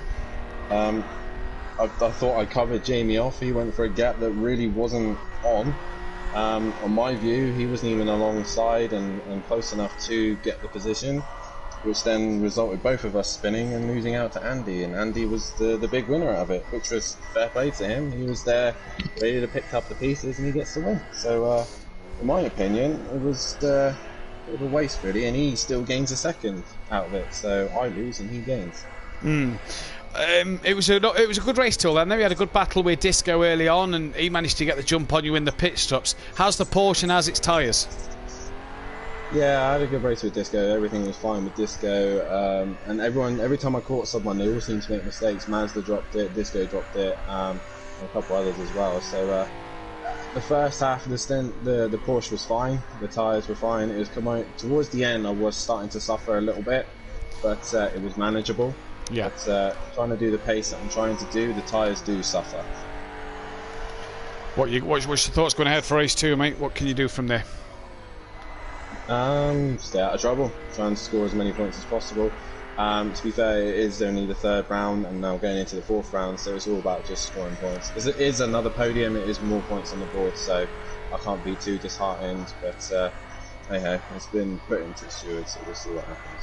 Yeah, well, we'll let you go back to it, Dan. We can tell you sound a bit disheartened. We'll let you go back to it. See you Good luck, later. Gav. And the beneficiary of all that, seeing as Jamie isn't here, is Andy. And, well, life in the BMW continues to get better. Yeah, it was a good start last week. The feature race, or race 2 should I say, last week, we didn't really go to plan, but this week qualifying was not too bad. 55.6 was my lap in the end, which was a 10th off of Dan, and to be honest, I was very impressed with Dan's pace in the qualifying. That was actually my personal best again in that session, and it still wasn't enough, so fair play to Dan with that qualifying lap. When he knocked it out of the park, it kind of showed signs of it in the practice, but then the qualifying, he also then stepped it up another gear. The race was, I got a good start, got ahead of Dan on the first lap, and then Dan went and made a late braking move up my inside at the end of the back straight, and then I tried to get the cut back on him, but my teammate Disco behind me didn't see what I was doing, and so he was sort of taking his normal line, I guess, behind us, and as I was trying to sort of cut back and duck underneath Dan and get the better exit out of the corner, Disco just was caught unawares, and we spoke about it in the party chat. There's no hard feelings at all. It was just one of those things. It's a racing incident at the end of the day. But from there, I had to sort of come back through the field. Was down to P10 and managed to get the pit stop glitch. And from there, was about a couple of seconds behind Jamie. Myself and Jamie were both closing in on Dan. Jamie was a bit quicker than me, I would say. Not massively quicker, but he was a little bit quicker. But then he started to slow down when he got onto the back of Dan. I was just had to be there, Johnny on the spot, waiting for the opportunity, and I was pushing right until the last lap because I knew that there was a possibility that they could tangle, and luckily for me they did, but gotta feel sorry for Dan because he led most of that race. Yeah, he did a stellar job. You had a good pit stop as well. Like you say, that contact with Disco kind of put you down the order, but you did. Yeah, your pace was good. Your pace was strong. You was there at the end where you needed to be. And I said on commentary that if one mistake happens, then you're in the driver's seat for this one, and you're sort of there, ready to go. Yeah, absolutely. It was a case of just keeping consistent and making sure that I was going to be there if they did have a tangle. And the contact with Disco, I didn't have any damage on the car, so that was quite fortuitous in a way. He just sort of tagged me right on the button, you know, the point on the car where any little bit of contact and that's it. Unfortunately, you see you later the rear of the car, but no damage on the car, so I was just able to crack on really, and it was just a case of recovering the lost time. Well done, mate. What can you do in this second race? Fingers crossed I can just avoid any incidents. It's a very wide track with plenty of runoffs, so if there are any incidents, then I can at least be a little bit wise to what's going on and hopefully stay out of trouble. Well, we'll let you go back to it, buddy. Cheers, mate. Thank you. We've lost Kelly out the commentary box then for just a moment. Hopefully we can get Kelly back in, but we have lost him out the commentary box here. And well done to Andy, well done to Dan, but we have lost Kelly out the commentary box. I don't know if he's still in the game. Now, a couple of people have just had to reconnect, so I'm not sure if everything is going according to plan tonight. There is no Kelly in the commentary box. Hopefully he gets himself back in and into the game if he is missing. But either way, qualifying is got 4 minutes left. Peaceful's on provisional pole from BT. Little Leach, X-Smart, Sutty, Monkey Boy not yet set a lap time. There's been a power cut down at down Kelly's end, so hopefully he can get back on, as we are currently at the minute without Kelly for this one for the time being. Then Dan's obviously back in his session and Kelly has had a power cut. Hopefully he can get himself back on then as he go, and we'll have to see what happens in this one. So we have got just Sutty Apex's view for the time being while we do wait for Kelly to get back into the session. Obviously he's got to get back in the game as well as the party. 13 drivers then in this one. Fury, Disco, Andy, Unorthodox, Big Boy Brazier and Gary cannot qualify.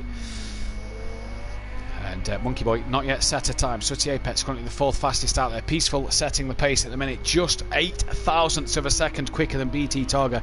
That is impressive. Hopefully we can get Kelly back in before the session starts. Just rebooting everything now is Kelly, he says on a text message. So we should have Kelly back relatively soon. And while you guys are here, get your comments in for who you think is going to win this second race. I can't give you an updated table because something's gone wrong with the tables then, and we are getting these resorted now. And I am waiting for Kieran to tell me when they are back up sorted. So Sutty's in the pits. We cannot see anything at the minute. So we've just got to go off of Sutty being in the pits. I do have the timing screen on my phone to be able to tell you. And at the minute, Sutty and Little Leach in the pit lane. So there is only a handful of drivers out there that can improve. And BT Targa's just improved through the final sector. I do apologise for that, ladies and gentlemen. Obviously, we cannot bring anything to you at this moment in time with the fact that Kelly has been disconnected due to a power cut, so we are expecting Kelly back hopefully anytime soon, and we can get him in as soon as possible then. But at the minute it's Peaceful on pole from BT Targa, Little Each, Sutty, X-Mart, Monkey Boy, who's still not yet set a lap time. Mazda though, who hasn't set a lap time either, has gone purple sector 1, I can tell you. Sutty Apex, who's in the pits. Peaceful went green sector 3, but that's an outlap for him. BT Targa on a lap at the minute. He's not improving through sector 1. Sutty and Little Leach are done for qualifying, then they cannot get back into the session. They cannot get back out on track as there's only a minute left in qualifying. And Mazda purple, then green through sector 1. X-Mark green in the first sector as well. Monkey Boy's still not got a time on the board, as Mazda then will be coming to cross the line very shortly, and when he does, I'm sure his lap time will be absolutely fantastic when he comes out. Sutty then is coming out on track for us, and he's coming out to give us a lap or two here, as that is Mazda going across the line and topping the timing screens by 0.3 of a second from Peaceful Explosion. But Peaceful is still out there on track, as is BT Targa, who is no sector best through sector 1 or 2, neither for Peaceful Explosion. Monkey Boy as well, no sector best for him, even though he's not yet set a lap. That is Monkey Boy in the background then, about to cross the line, and does a 59.7, so a second off the back of X-Mart at the minute. Can he improve though on his final run? Mazda not yet through sector 1 as BT Targa can't find them 8,000s to put him on the front row of the grid. So Sutty out on the track, X Martin Little Each in the pit. Sutty will not get a last run in. Peaceful though, purple sector 2 after not improving sector 1. So qualifying's done here. X Mart out on track, he's on a personal best lap as well. We still await Kelly to get back into the commentary box and back into the session to do the cameras for us. So I'm giving you what I'm seeing on my phone at the minute. X-Mart then on a personal best lap. He's gone back to the pit, so he is done. Peaceful was purple sector 2. Can he find any more time? He can. He finds 4/10 and goes provisional pole. Does Peaceful Explosion. What a lap from Peaceful. That is half a second off the 55 club, but he's done it either way. Mazda then will need a heck of a lap time. Monkey Boy green in sector 1. Mazda no improvements in sector 1. BT Targa as well green in sector 1, so he's improving at the moment as well. 21 people watching. Guys, get the likes and subscribe to the channel as well. 18 likes, 21 people watching. Get them all in at the minute, guys. I think the tables are all up to date. We await then Mazda and BT Targa coming through the final sector. Mazda not improving on this lap at all at the minute. Can he make up some time in that final sector? That's the big question for him. As we still await KLF then into the chat. We apologise that we can only bring you Sooty Apex. Mazda's gone back to the pits, so it does look like it's going to be a Peaceful Explosion pole position unless BT Targa can do anything about this one then. Kieran, I hope you're ready for the round 2 qualification page, mate, because here comes Sooty to finish his qualifying lap. We are awaiting BT Targa and Monkey Boy, who's coming down the final part of the track now and improves a little bit, did Monkey Boy there, but not enough to take the pole. BT Targa backed out that one then, so it's Peaceful Explosion who will get his first pole position of the season then. Ahead of Mazda, BT Targa, Little Each, Sooty Apex, X-Mart and Monkey Boy then who can qualify. After the guys who cannot qualify, Fury will line up ahead of Disco and Andy alongside each other. Unorthodox, after that controversial end to race 1, will line up with Jamie Brazier. Oh, that could be an interesting one. And Gary will line up at the back then, while Kieran then just gets onto the qualifying page to be able to get that done, to update as well.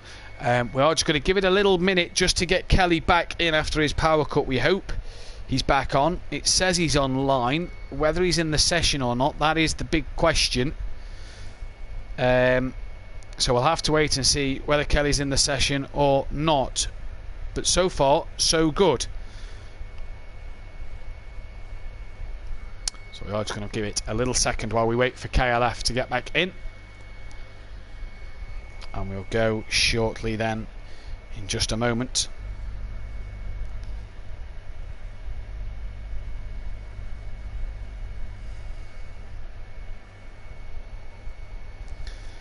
Don't forget to tune in tomorrow night for the start of the IndyCar season around the Texas Road Course. Then Dan Unorthodox versus Ben Parkey, we believe, is the one. Audio power cut just rebooting, says Kelly in the chat. He is online, so hopefully he can get back in as soon as possible. We are going to start the race now, though. Yeah, join us tomorrow night. Me and Jamie Brazier will be taking you through that one around the Texas Motor Speedway, the road course, though, not the oval. And we are getting ready on the grid. Peaceful, Mazda, BT, Little Each, Sooty, X-Smart, Monkey Boy, Fury, Disco, Andy Unorthodox, Big Boy Brazier, and then Gary. So row 1 Peaceful and Mazda, row 2 is BT and Little Each, row 3 Sooty and X-Mart, row 4 Monkey Boy Fury, row 5 Disco and Andy, row 6 the big one after race 1 Unorthodox and Big Boy Brazier. Here we go then, race 2 of the evening, round 4 of the season. We'll be back next week, flying over stateside to Indianapolis Road Course. We're also back on Monday night for Snetterton in the Clios. What a race that was between Falguest and Unorthodox in that one, and we hope to be back shortly.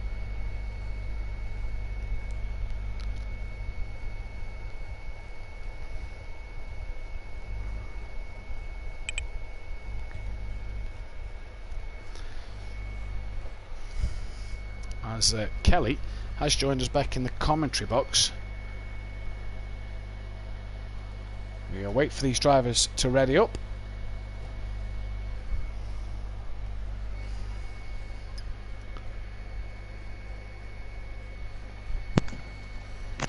I'm back, but not quite. Not in the game just yet? I'm not in the game. I can't seem to get You should Hang be on. able to use the old invite, buddy. Yeah, we're just getting there. We're just loading up the thing. We just had a random power cut in my village. Obviously, someone knocked the hamster right off his wheel. All the power went out in it, all across the village. We're syncing up. And we're green, it's go here, and Peaceful Explosion gets a great start from pole. Monkey Boy very bogged down, and Andy Disco down, and Jamie Brazier has to take avoiding action as Monkey Boy did not get off the line well at all. But Peaceful from pole takes the lead into turn 1 here as they come down the hill.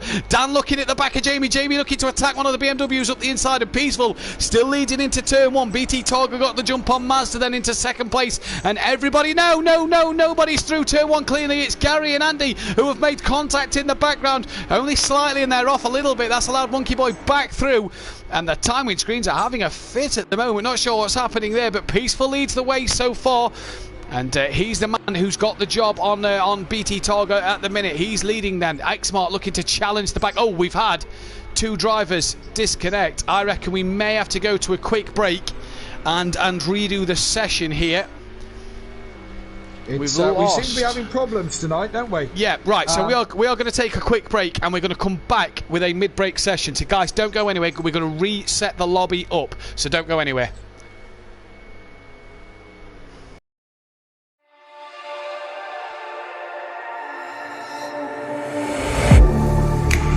Getting hype when I aim up, elevating that game up, stepping up to the competition. Only first place, and that's how I'm living. I'm with it till they digging up my grave, eating all the things up on my plate. Game face when I step up into place. I was born and when I watched me elevate.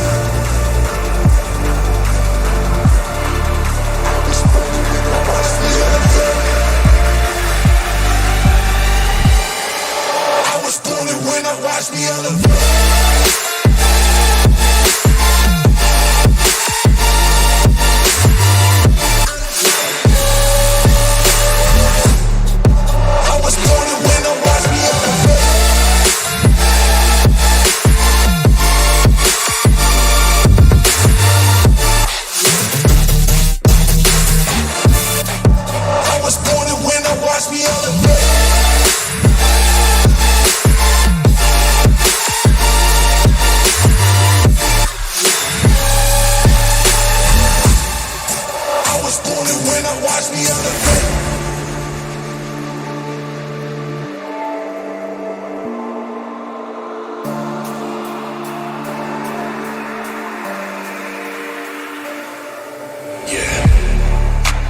All in when I show up, whole place about to blow up. Superior to that competition. I'm in first place, yeah, that's how I'm living. I'm with it till they digging up my grave, eating all the things up on my plate. Game face when I step up into place. I was born and when I watched me elevate.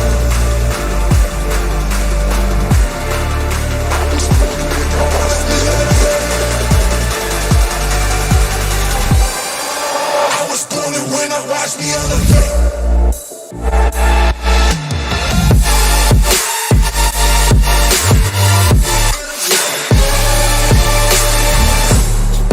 I was born and when I watch me elevate.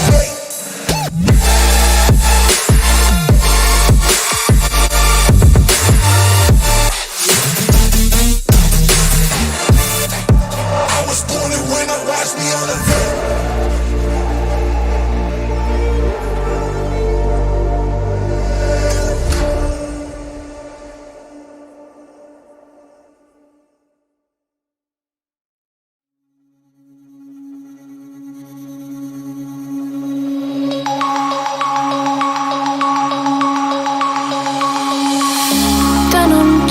Broken dreams in my pocket, golden thing round my neck like a locket.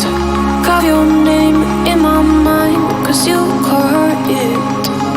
You caught it. You're golden, golden, honestly you know it. Me under the street light at the young so I could show you. You're golden, golden, honestly you're glowing. Me under the mess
just so that I could show you you're golden. Yeah, you're golden. You're golden. You're golden. Golden. You're golden. Yeah, you're golden. You know it. Yeah, you're golden. Golden.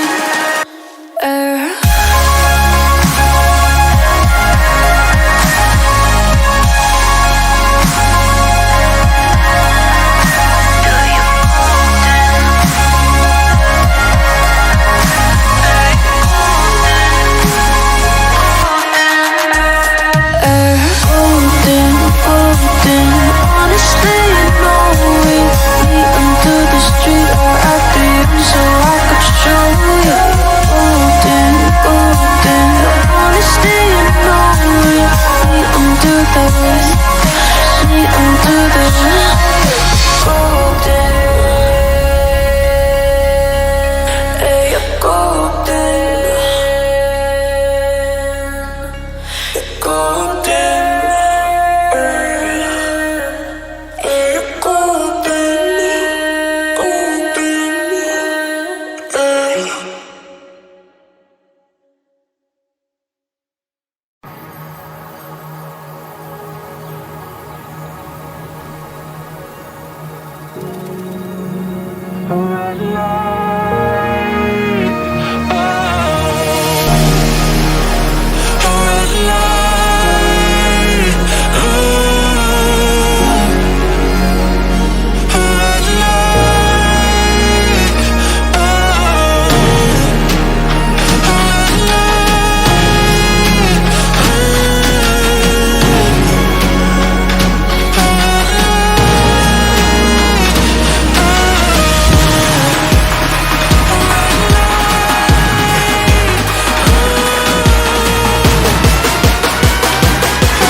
Getting hype when I aim up, elevating that game up, stepping up to the competition.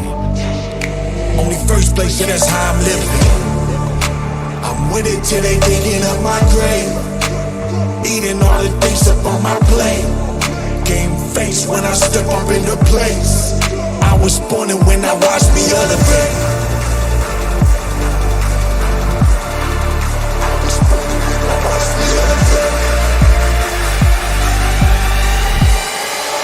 was born and when I watched me elevate.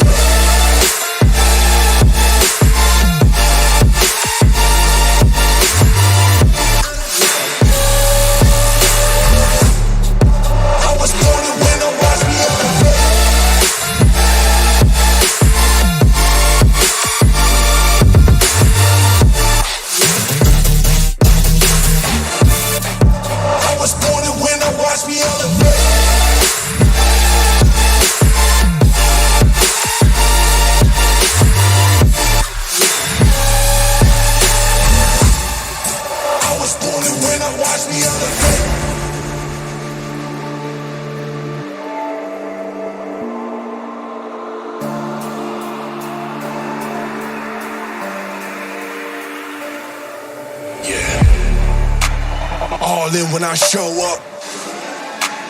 Whole place about to blow up. Superior to that competition. I'm in first place, yeah, that's how I'm living.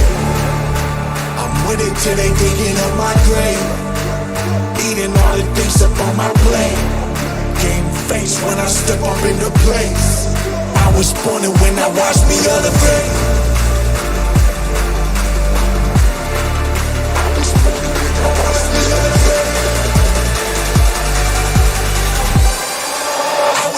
When I watch me elevate.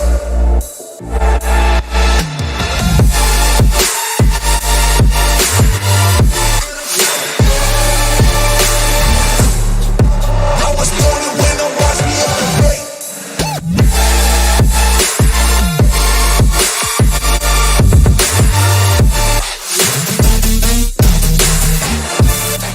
I was born and when I watch me elevate.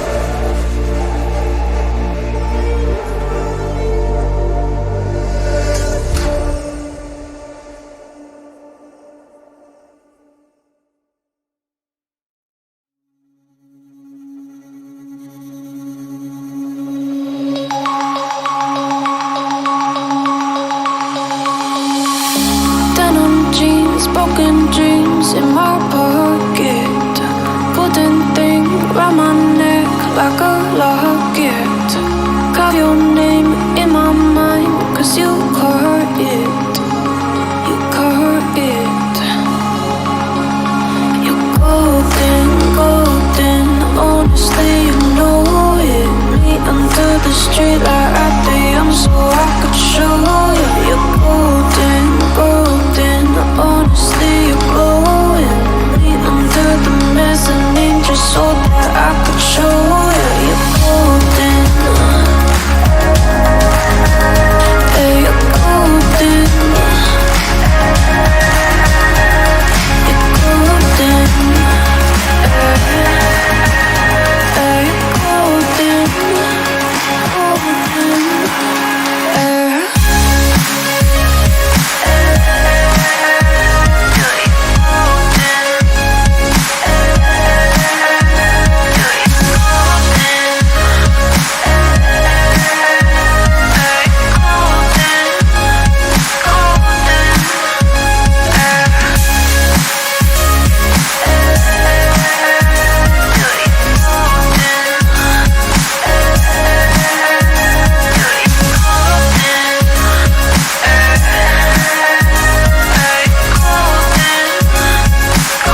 Do these lot know where they've got to line up? Yeah, Or I'm are they going to read it. listening in? I'm going to read it out. Right, transition. Welcome back then, ladies and gentlemen. Apologies about that one.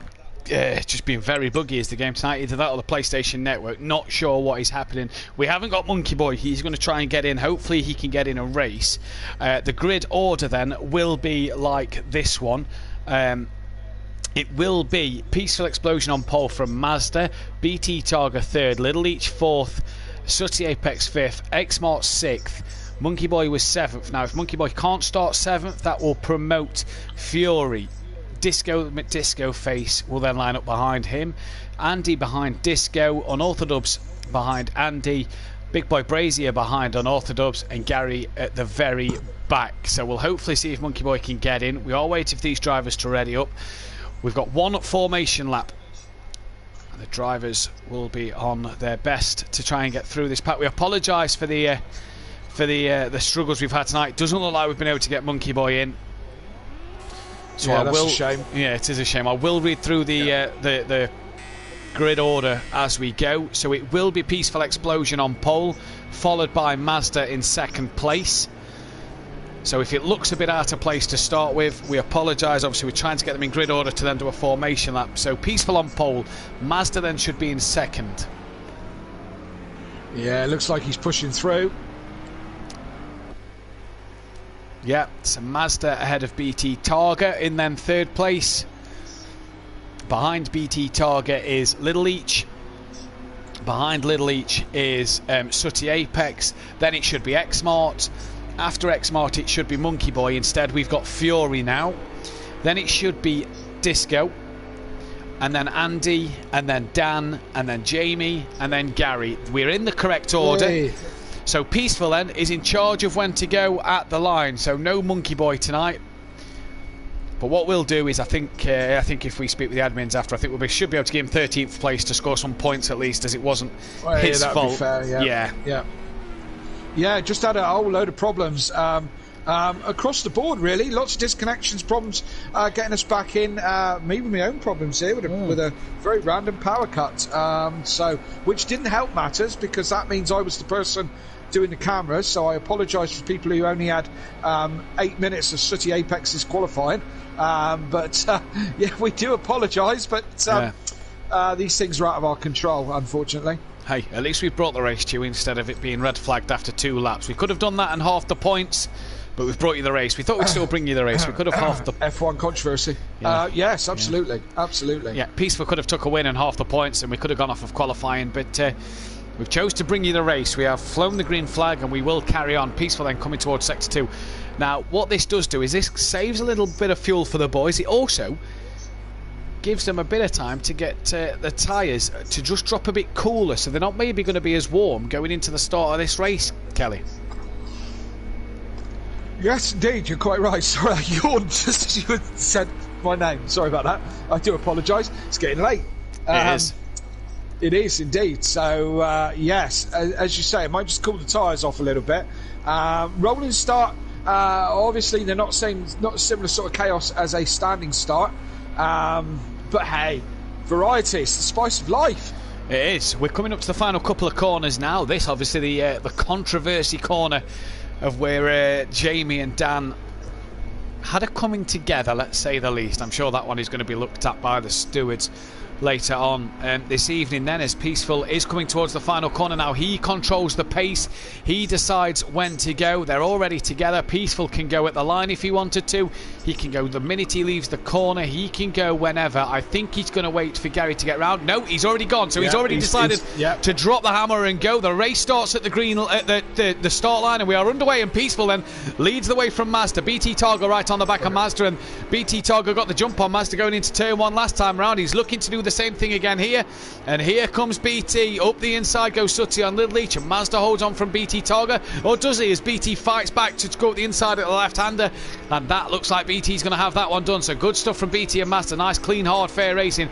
Sooty as well ahead of Little Leech, and they're trying to squabble as well. Xmart and Fury in the background still at it. Oh, look at Sooty underneath Mazda there then. Lovely little move from Sooty in the Lamborghini.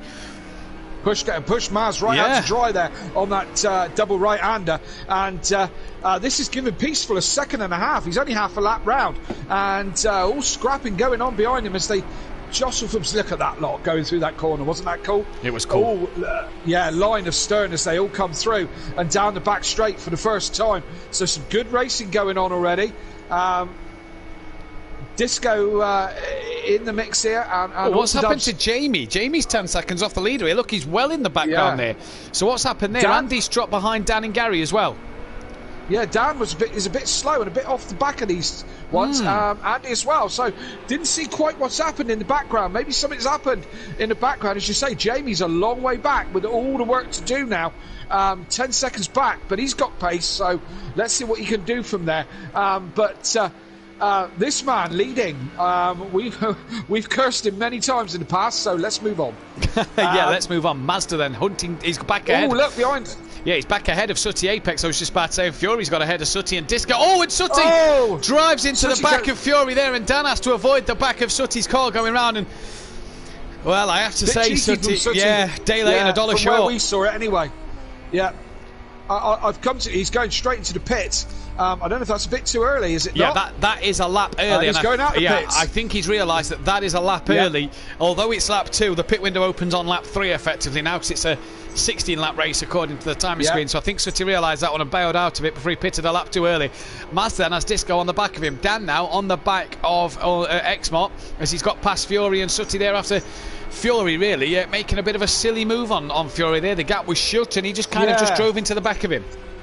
Yeah, I mean, it looked like that Sooty was already up on the curb as well. I'm starting to come to the conclusion, Matt, of driving and commentating. Who's that gone round? Is that Disco? Disco's had a bit of a moment. Nearly collects Dan on the way back. And that's Dan. No, yes, it is. No, I'm sure I saw the back end of Dan's car going round. Could have sworn it. It was Exmart. Just watched it back. It was Exmart then who went round and he's dropped down to 10th place. Yeah. And Disco and Andy then really struggling in this one. Are Disco and Andy not having that pace of earlier. Don't forget the conditions later in this day have warmed up a little bit. BT now trying to close in on Peaceful that little bit here as the two BMWs are side by side in towards the hairpin. And Andy tries to go the inside of his teammate and gets that job done. Fury also looking at Gary then as Dan now is behind Little Leach. And this has allowed Jamie to just start to close that gap to these guys as well. So you did see a Porsche go around, Kelly. It wasn't your eyes, but it was the wrong one. You thought Porsche. It was black at the back, wasn't it? So they're all black at the back, these things. And in the chat, Monkey Boy's got his bikini on. Good man, join us down on the beach. He's got the Fernando Alonso deck chair out, I reckon. Absolutely, having a pina colada. And Dan looking very racy on Little Leach. So many people close on each other. Andy and Disco going side by side. Got to say, Disco a little bit of a keen rejoin again from our angle. And someone in the pits. Little Leach gone into the pits. Gary, is it Gary? Yeah. Gary into the pits. A couple of bit of questionable bits of driving in the first couple of laps. Unlike the pros normally, but a little bit of questionable stuff. But as I've been trying to say for the last 5 minutes, I don't always say that what we see on commentary, as Andy loses the back end, I'm never going to get this sentence out. And his teammate hits him. Clips his teammate. His teammate clipped him there. It's happened. It happened in race 1 and it's happened in race 2 now. And Disco then, did he lose out? He lost out to Exmart and to Big Boy Bracey now, who's into P7 is Jamie, and he's now trying to hunt down the back of Furious. BT Targa's gap has been opened up a little bit. He caught Peaceful, and then this lap he's just opened his gap back up as Peaceful in the lead. Master still third, but has Little Leach on the back of him with Dan with him as well. So 3 for third place at the minute here. Sooty and Gary then have made their pit stops early on, and we go into this race, and Dan trying to look on the back a Little Leach now. You'd imagine he'd get this job done. Now Mazda looking a bit slow down this back straight. I'm sure Mazda can't wait to get rid of Tobias. Here comes Dan on Little Leach. Is he going to look on Mazda? Mazda says no. Mazda comes across. Try again on another corner. A little bit there, I feel. But everyone's kind of round. This is the corner that problems start. Dan, nice move, Dan. Dan tucks the inside. Little Leach in there as well. So good driving from these guys. Let's keep it all clean.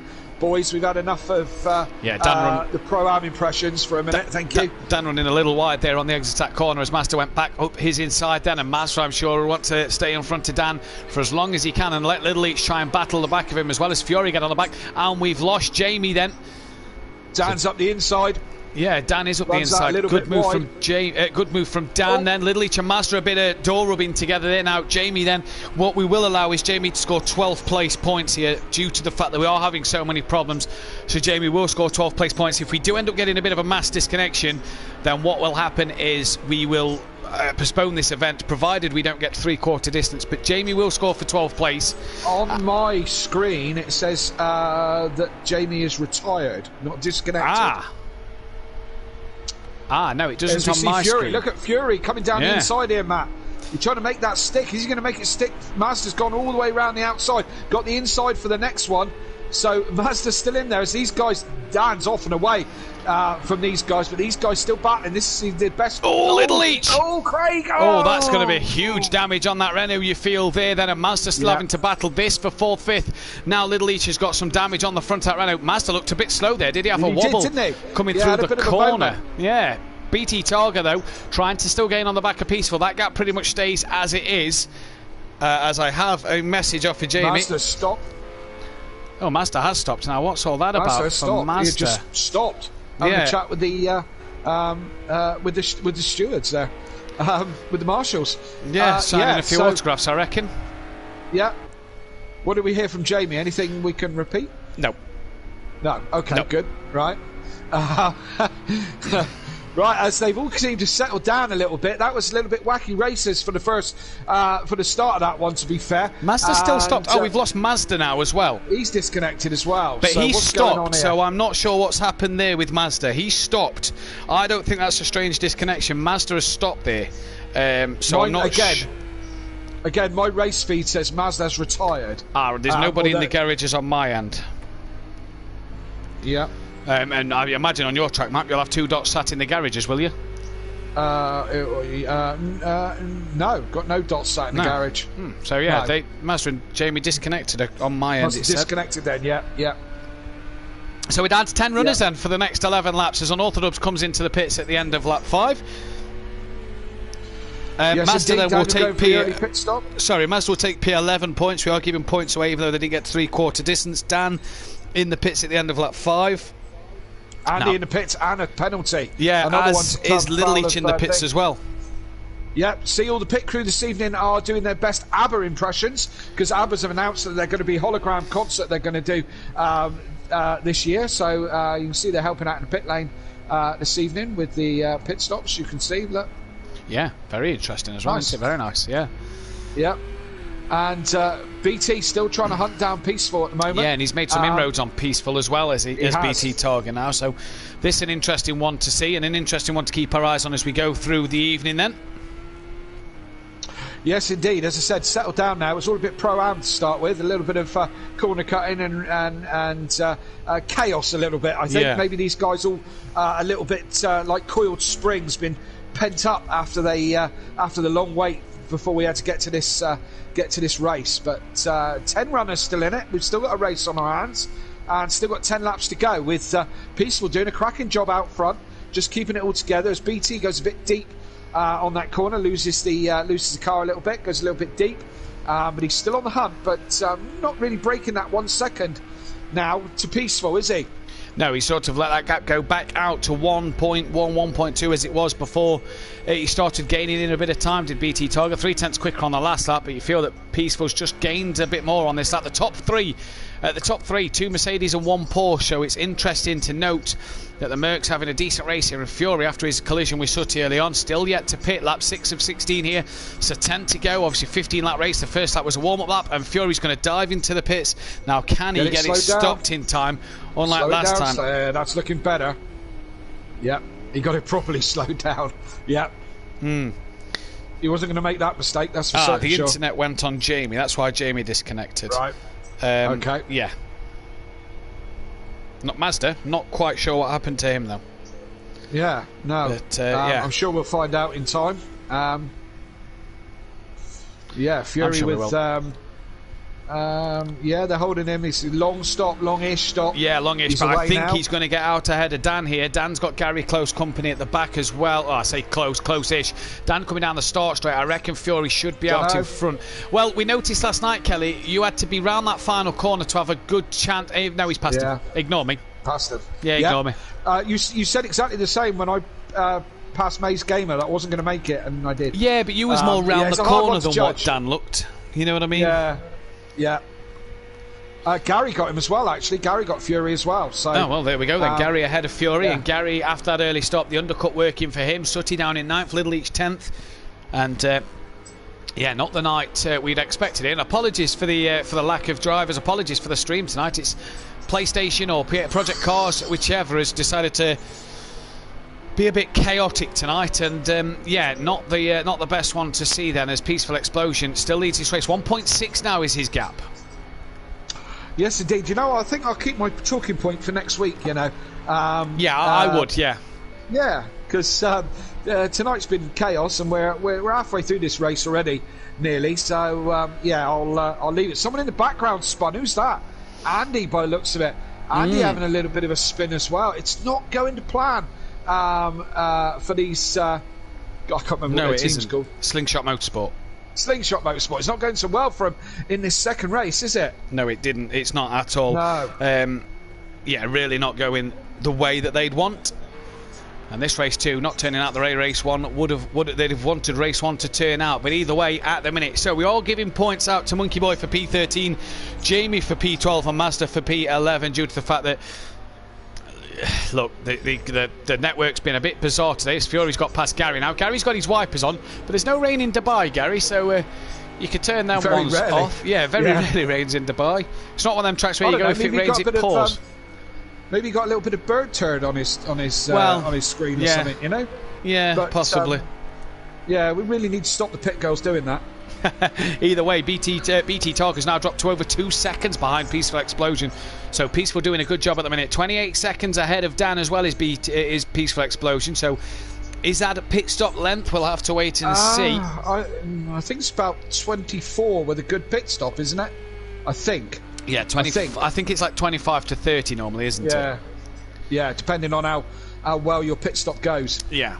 So we'll have to wait and see and keep an eye on what happens there. But X-Smart then P3 at the minute behind BT Target. He's 12 seconds ahead of Dan.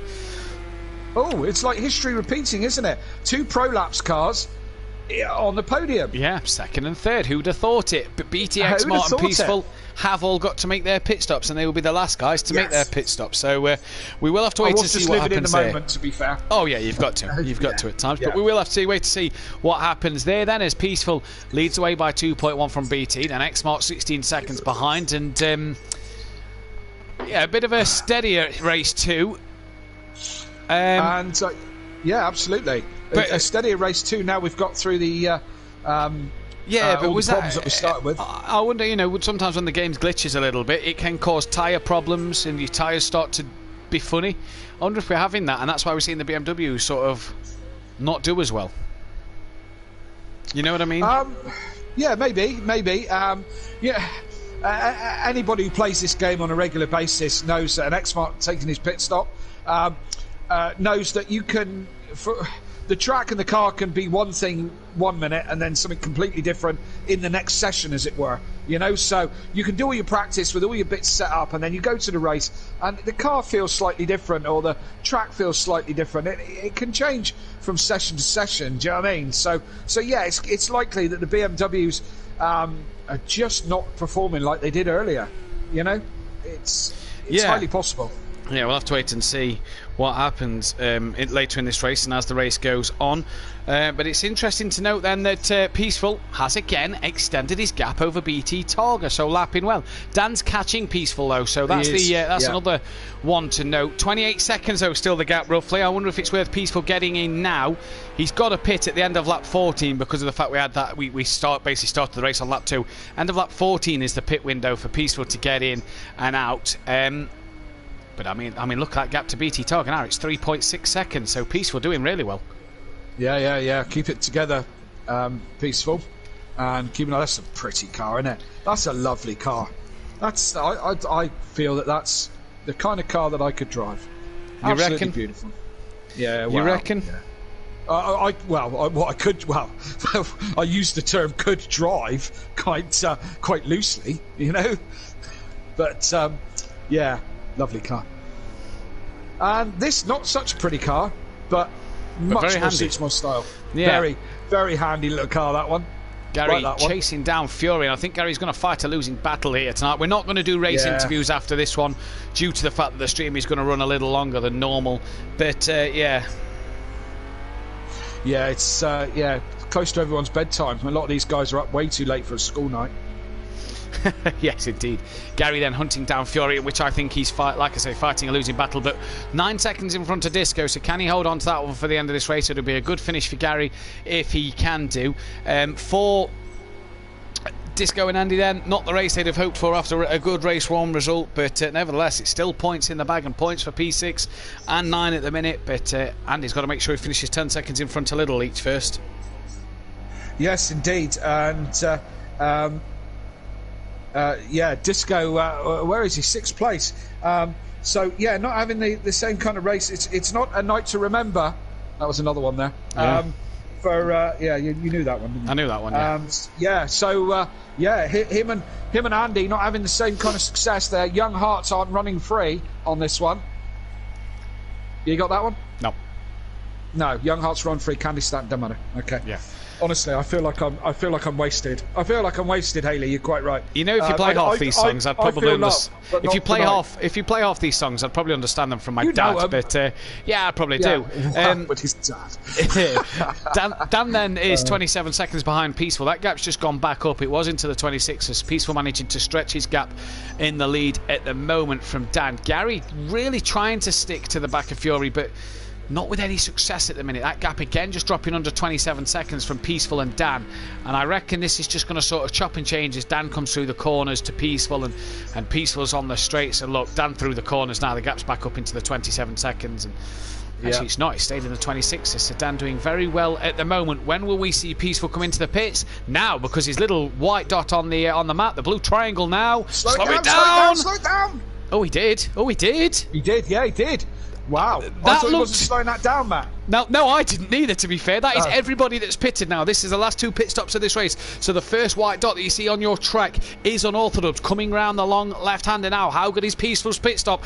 Needs to be a good one. He's out. Well, he's jumped Dan, because Dan needs to at least be at the last corner to get the jump by the time they're moving. BT Targa stationary in the box. Will Dan get BT Targa? Yes, I'm going to say yes, because Dan's at the last corner. Peaceful is coming up to the end of the pit exit now. The green cones are the indication. Peaceful will be away, and Dan is going to be a couple of seconds behind him, but can see the race lead. BT Targa coming out the pits. Dan gets the jump on him. Fury will get the jump on him, and I think Gary might get the jump on him, just being up to speed at the minute. Here comes BT Targa. And Gary has done him, yes. Gary gets up to P4, BT all the way down into 5th. Fury, though, on the podium at the minute, and Peaceful has a 2.5 second lead over Unorthodox right now. Yes, indeed. Now we'll see if Dan can hunt Peaceful down, or Peaceful can hold on to that gap. They were kind of about the similar sort of times, weren't they? Dan wasn't catching by any rate of knots, so Peaceful's got to keep it all together. It's got to be your day today, Mike. Come on. Yeah, it has got to be his day. We've spoke about him in the past where he's not been as lucky. And can he have that little bit of luck tonight? Lap 11 of 16, so we're effectively lap 10 of 15 here. So he's not got long to get this to hang on to this one. And all the top 5 within 10 seconds of each other. Yeah, good little battle here. It's be close, isn't it? BT can hunt down Gary. Gary still try and stay within that 1.5 seconds of Fury in case Fury makes a mistake.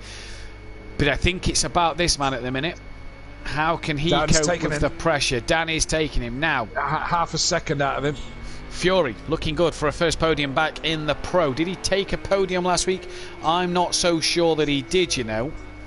I'll just double check. This is nice, this 10-second gap, because I can do really nice things with the cameras. Fury didn't take a podium. 2 fourths and a 6th place in race 1. So Fury's first podium back in the Pro. And what can he do with it? Yeah, what can he do with it? Well, nice for the Wakasaki Motorsport. If Liam's still watching, Liam, your team could be getting a podium, and how nice that would be as well. How fitting that would be. Yes, indeed. Where am I not there? Peaceful though. Has that gap come down from Dan? Couple of tenths, about 4 more tenths at the end of this lap. So Dan's come in, but with 4 laps left to go, does Dan have the time to get the job done? Like we said in race 1, Kelly, catching's one thing, passing's another. Passing is another, absolutely. Absolutely. Just in the chat, Fury's granddad saying he hasn't got school in the morning. Can you remember school, Tony? Did they have abacuses then? and chalkboards and stuff like that? Well... I know. I couldn't help it. I'm sorry, Tony. I couldn't help it. It was a wide open goal, and I had to have a go at it. Yeah, football pun there. Not often you'll get one of them from not often you get one of them from Kelly and his Dan running it over the curb there then and back onto the track. Peaceful then, 1.8 seconds in front. Fury still he's now 2 seconds in front of Gary, so has gapped Gary that little bit more. Calm and consistent tonight from Fury. Nicely done, if you ask me. Yeah. He might be learning a thing or two from the great drivers who are consistent. Yeah, exactly. So we'll have like to keep on. Yes, exactly. Well, what could he have done around here tonight? That is for sure. Oh. We kick on then, and Peaceful Explosion continues on his merry way, and is now leading by 1.5 seconds. So Dan just chipping a bit more time out. Yeah, they're nearly both in the same shot. So it's getting close. 4 laps to go. So Peaceful's just, you know what it's like. I had it last night with Rabbit Joe in my mirrors, thinking, he's coming, he's getting there. You know, so it's that feeling when you know the guy behind you is quick, really quick, and you're just trying to hold on to it and keep it all together, so you can just take that position. And that's what Peaceful's going to be doing. He needs to keep himself calm. He needs to keep himself consistent. Needs to keep himself pointing in the right direction as well, doesn't he? That's his main thing. He's fell victim of that over the past, hasn't he? Of being in a good position and throwing it away himself. He now needs to be on the ball. Look at him pulling to that right hand side, pulling out of the slipstream of Dan. Dan now within a second, was 1.1 seconds quicker than Peaceful over the last lap. Now, this is a good chance here for Peaceful to get this race win, but Dan out on his heels, lap 13 or 16. We've still got a long way to go. And tell you what, I've just noticed with Dan a little bit here, he just keeps going over the green stuff. He's got to watch himself for track limits here, because he does just keep, 2 wheels on the curb's acceptable, but when there's not a curb, just got to make sure you're within them track limits. So Dan's just got to watch himself a little bit here. Look at him try and gain on Peaceful through this section. I feel that Dan's going to lose a bit of time here. I feel that this Mercedes down this straight, with just the grunt, it will pull a little bit from Dan here. That is track limits. No, that's track limits. Yeah, that's an interesting line, Dan. Peaceful now trying to break the slipstream, probably the similar as what you said in race 1. I don't think he really needs to, because I think the Merc's got the pace down the straights, for sure. The Merc being a very powerful car in the straight line. I mean, the Porsche's a powerful car, but the Merc in a straight line is much better. There. Dan just pushing them limits a little bit. He's proper close now. Yeah, he is proper close. Go on, Mike, keep it together. Yeah, bit of a wiggle through the corner for Mike. This is a dilemma for me, Matt. I obviously want to see Dan do well in everything he does, you know, but I'd like to see Peaceful win this as well, to be honest. Yeah, no, I know what you mean. It's been a while, hasn't it, for him? I don't think he took a win. No! Oh, he's kept it. Oh, he's held on to it. He's kept it. Now, Dan, trying to look round the outside of this little left-hand bend. Won't get it done there, but he's now right on the back of Peaceful. And we said it in the last race, if these two have an incident, could Fury be looking interested 4 seconds off the back? Then down the start straight, they're going to come this time round to start lap 14 of 16. And here goes Dan. But will he get the job done on Peaceful? I don't think so. I think that Merc's got enough in a straight line to just pull a little bit. And you see on the timing screen, just goes up a bit, now comes down, back up again. Ebbing and flowing, I think. And there you go, Kelly. Oh, we haven't had an ebbing and flowing. Oh, Mike, keep hold of it. Yeah, wow, that's twitchy through turn 1. Off, to be fair. Yeah, I reckon so. Mate's Gamer said last night that the rears on the Merc towards the end of the race was the one that was hurting. Monkey Boy in the chat, come on Peaceful, he says, and we hope Peaceful does come on. Dan hit that curb earlier, and I tell you what, that nearly launched him into the back of Peaceful, and Dan looking for the undercut on Peaceful now. Tighter line, how's his momentum out the corner? And I don't think he's got a lot of it, because Peaceful will be back up the inside into this next part. And Dan will have to go right around the long way, and I think it'll just be a bit better for Dan to, sensible, tuck it back in and get that tighter line for the exit. Even he says Daniel Francis in the chat then as Monkey Boy comes out, as Peaceful Explosion comes out now, and Danny's right in the toe of Peaceful Explosion here. Pulls out now as he looks for a move around the outside, though, the longer way. Cover that one. Well, now what's happened to Andy then? Andy's come back into the pits. That's a shame for him, as I think Little Leach pitted as well. But, oh, Mike, a bit of a twitch on the exit. That's it. That's job done. Fury's 2.9 behind. He's really gained up on these two. And Dan then, with his lights on, Peaceful's trying to come back at him. Switchback, maybe. I think that's job done, to be honest. I think that last I have to twitch agree with you. is what sealed Peaceful. Oh, look, just touching the brakes. Peaceful so close. Yeah, I say, I think he's. Oh, he's still there, isn't he? He's still there. He's having a look. Tighter line up the inside. Can he maybe think about getting that job done there? No. Dan will be up the inside for the next part of the track as well, so gets that job done. And now here he goes down towards the start-finish rate. I think that Merc's got the speed in the straight line, but it's look at Mike. Oh, big slide, and that's going to allow Fury to get P2. It has. And I think for Peaceful here, I think the tyres may have gone. Could we see the Renault on the podium? Yes, well, we saw it last night. It's very doable. But Gary's Mike, you need to hold on to this one now. You need to stay on the podium at least.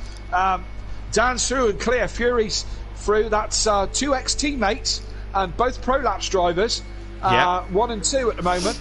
And although neither of them on Prolapse teams for this particular championship, but they are Prolapse drivers.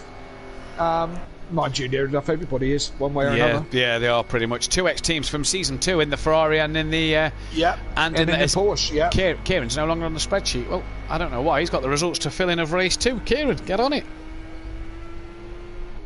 Can't see his name on the spreadsheet. So this is the closest battle now on track. This is Sooty, who's chasing down Xmart. This is for 7th and 8th. Yeah. Not the night for Sooty. I thought we'd see him in the Lambo and we'd see him back to his best, but still down the order a little bit. Yeah. Yes, I'm still waiting for a bit of Sooty brilliance. Yeah. And I'm still waiting. Yeah, we are still waiting. I mean, we saw a bit of Sooty brilliance at Sugo in qualifying last year, you know, in the wet when he put the softs on, got the Acora on the front row. Yes, he did. That was a bit of Sooty brilliance, if I don't say so myself. But, yeah, we are waiting for it in this one. Yeah, but to put that car anywhere near the front row is you know, I dock my hat to him, that's for certain sure, for getting that car to do that. Can he get on the back of Xmart? Can he get ahead of Xmart then? BT Targa is trying to catch Gary, while Disco is trying to catch BT Targa. Dan, 2 seconds ahead of Fury. Peaceful, 3 seconds behind Fury, and has got Gary within 1.5 seconds of him, so still trying to get the job done there. Here comes... And he doesn't. There you go. So, yeah. Dan on the last lap. 2 seconds clear of Fury now, so he's going to be cruising pretty much now, isn't he? Yeah, you imagine Dan will be cruising, Fury will be cruising, but what a shame for Peaceful, because what it could have been for him in this race. And I do believe that I think my PC is just frozen altogether. Oh, well, that's not so good. No, I am trying to look at the stream to see if the stream is still going, and hopefully if it is... it seems to be to me, but we're a bit behind, aren't we? Yeah, we are. No, I think the stream's still going, it seems, here. But again, like you say, we are a bit behind, and we're on Xmart and Sooty at the minute, but we go forward to Disco. We chat about this race then, and hopefully the stream is still working. No, it's still going actually on my end, but it's mine too. Yeah. So keep talking, Matt. Yeah, we are still talking. Keep talking. Unorthodox and coming towards the back end of this lap. Is he looking for a photo finish with Fury? Is that what he's looking for coming the end of this race? It'll be a good change of fortune for these two to be on the top step of the podium and second step as well, because these two deserve Fury deserves a good podium. It's a shame for Peaceful as he's now got Gary really trying to get on the back of him. A couple of tenths separate them two. As Andy will have to get... in a minute. Yeah, Andy will have to get one more lap in here. Yeah, he's going to cross the line before Dan, so he'll have to go round again. But Dan up to the final corner, rounds it. Andy will have to go round one more time, but Dan then is going to take the race 2 victory and takes round 4, his second win of the season. Fury then takes the second place, and it's going to be Peaceful to just hang on to third. Just hang on to third place. Gary and Peaceful stay third and fourth. BT Target across the line, P5 ahead of Disco, Disco face P6. Sooty Apex, is he able to get past X-Mart at the very end of this race? We'll have to keep our eyes on this one. One corner to go. Any Sooty Sendits? No. So he's going to have to settle, provided X-Mart doesn't lose the race.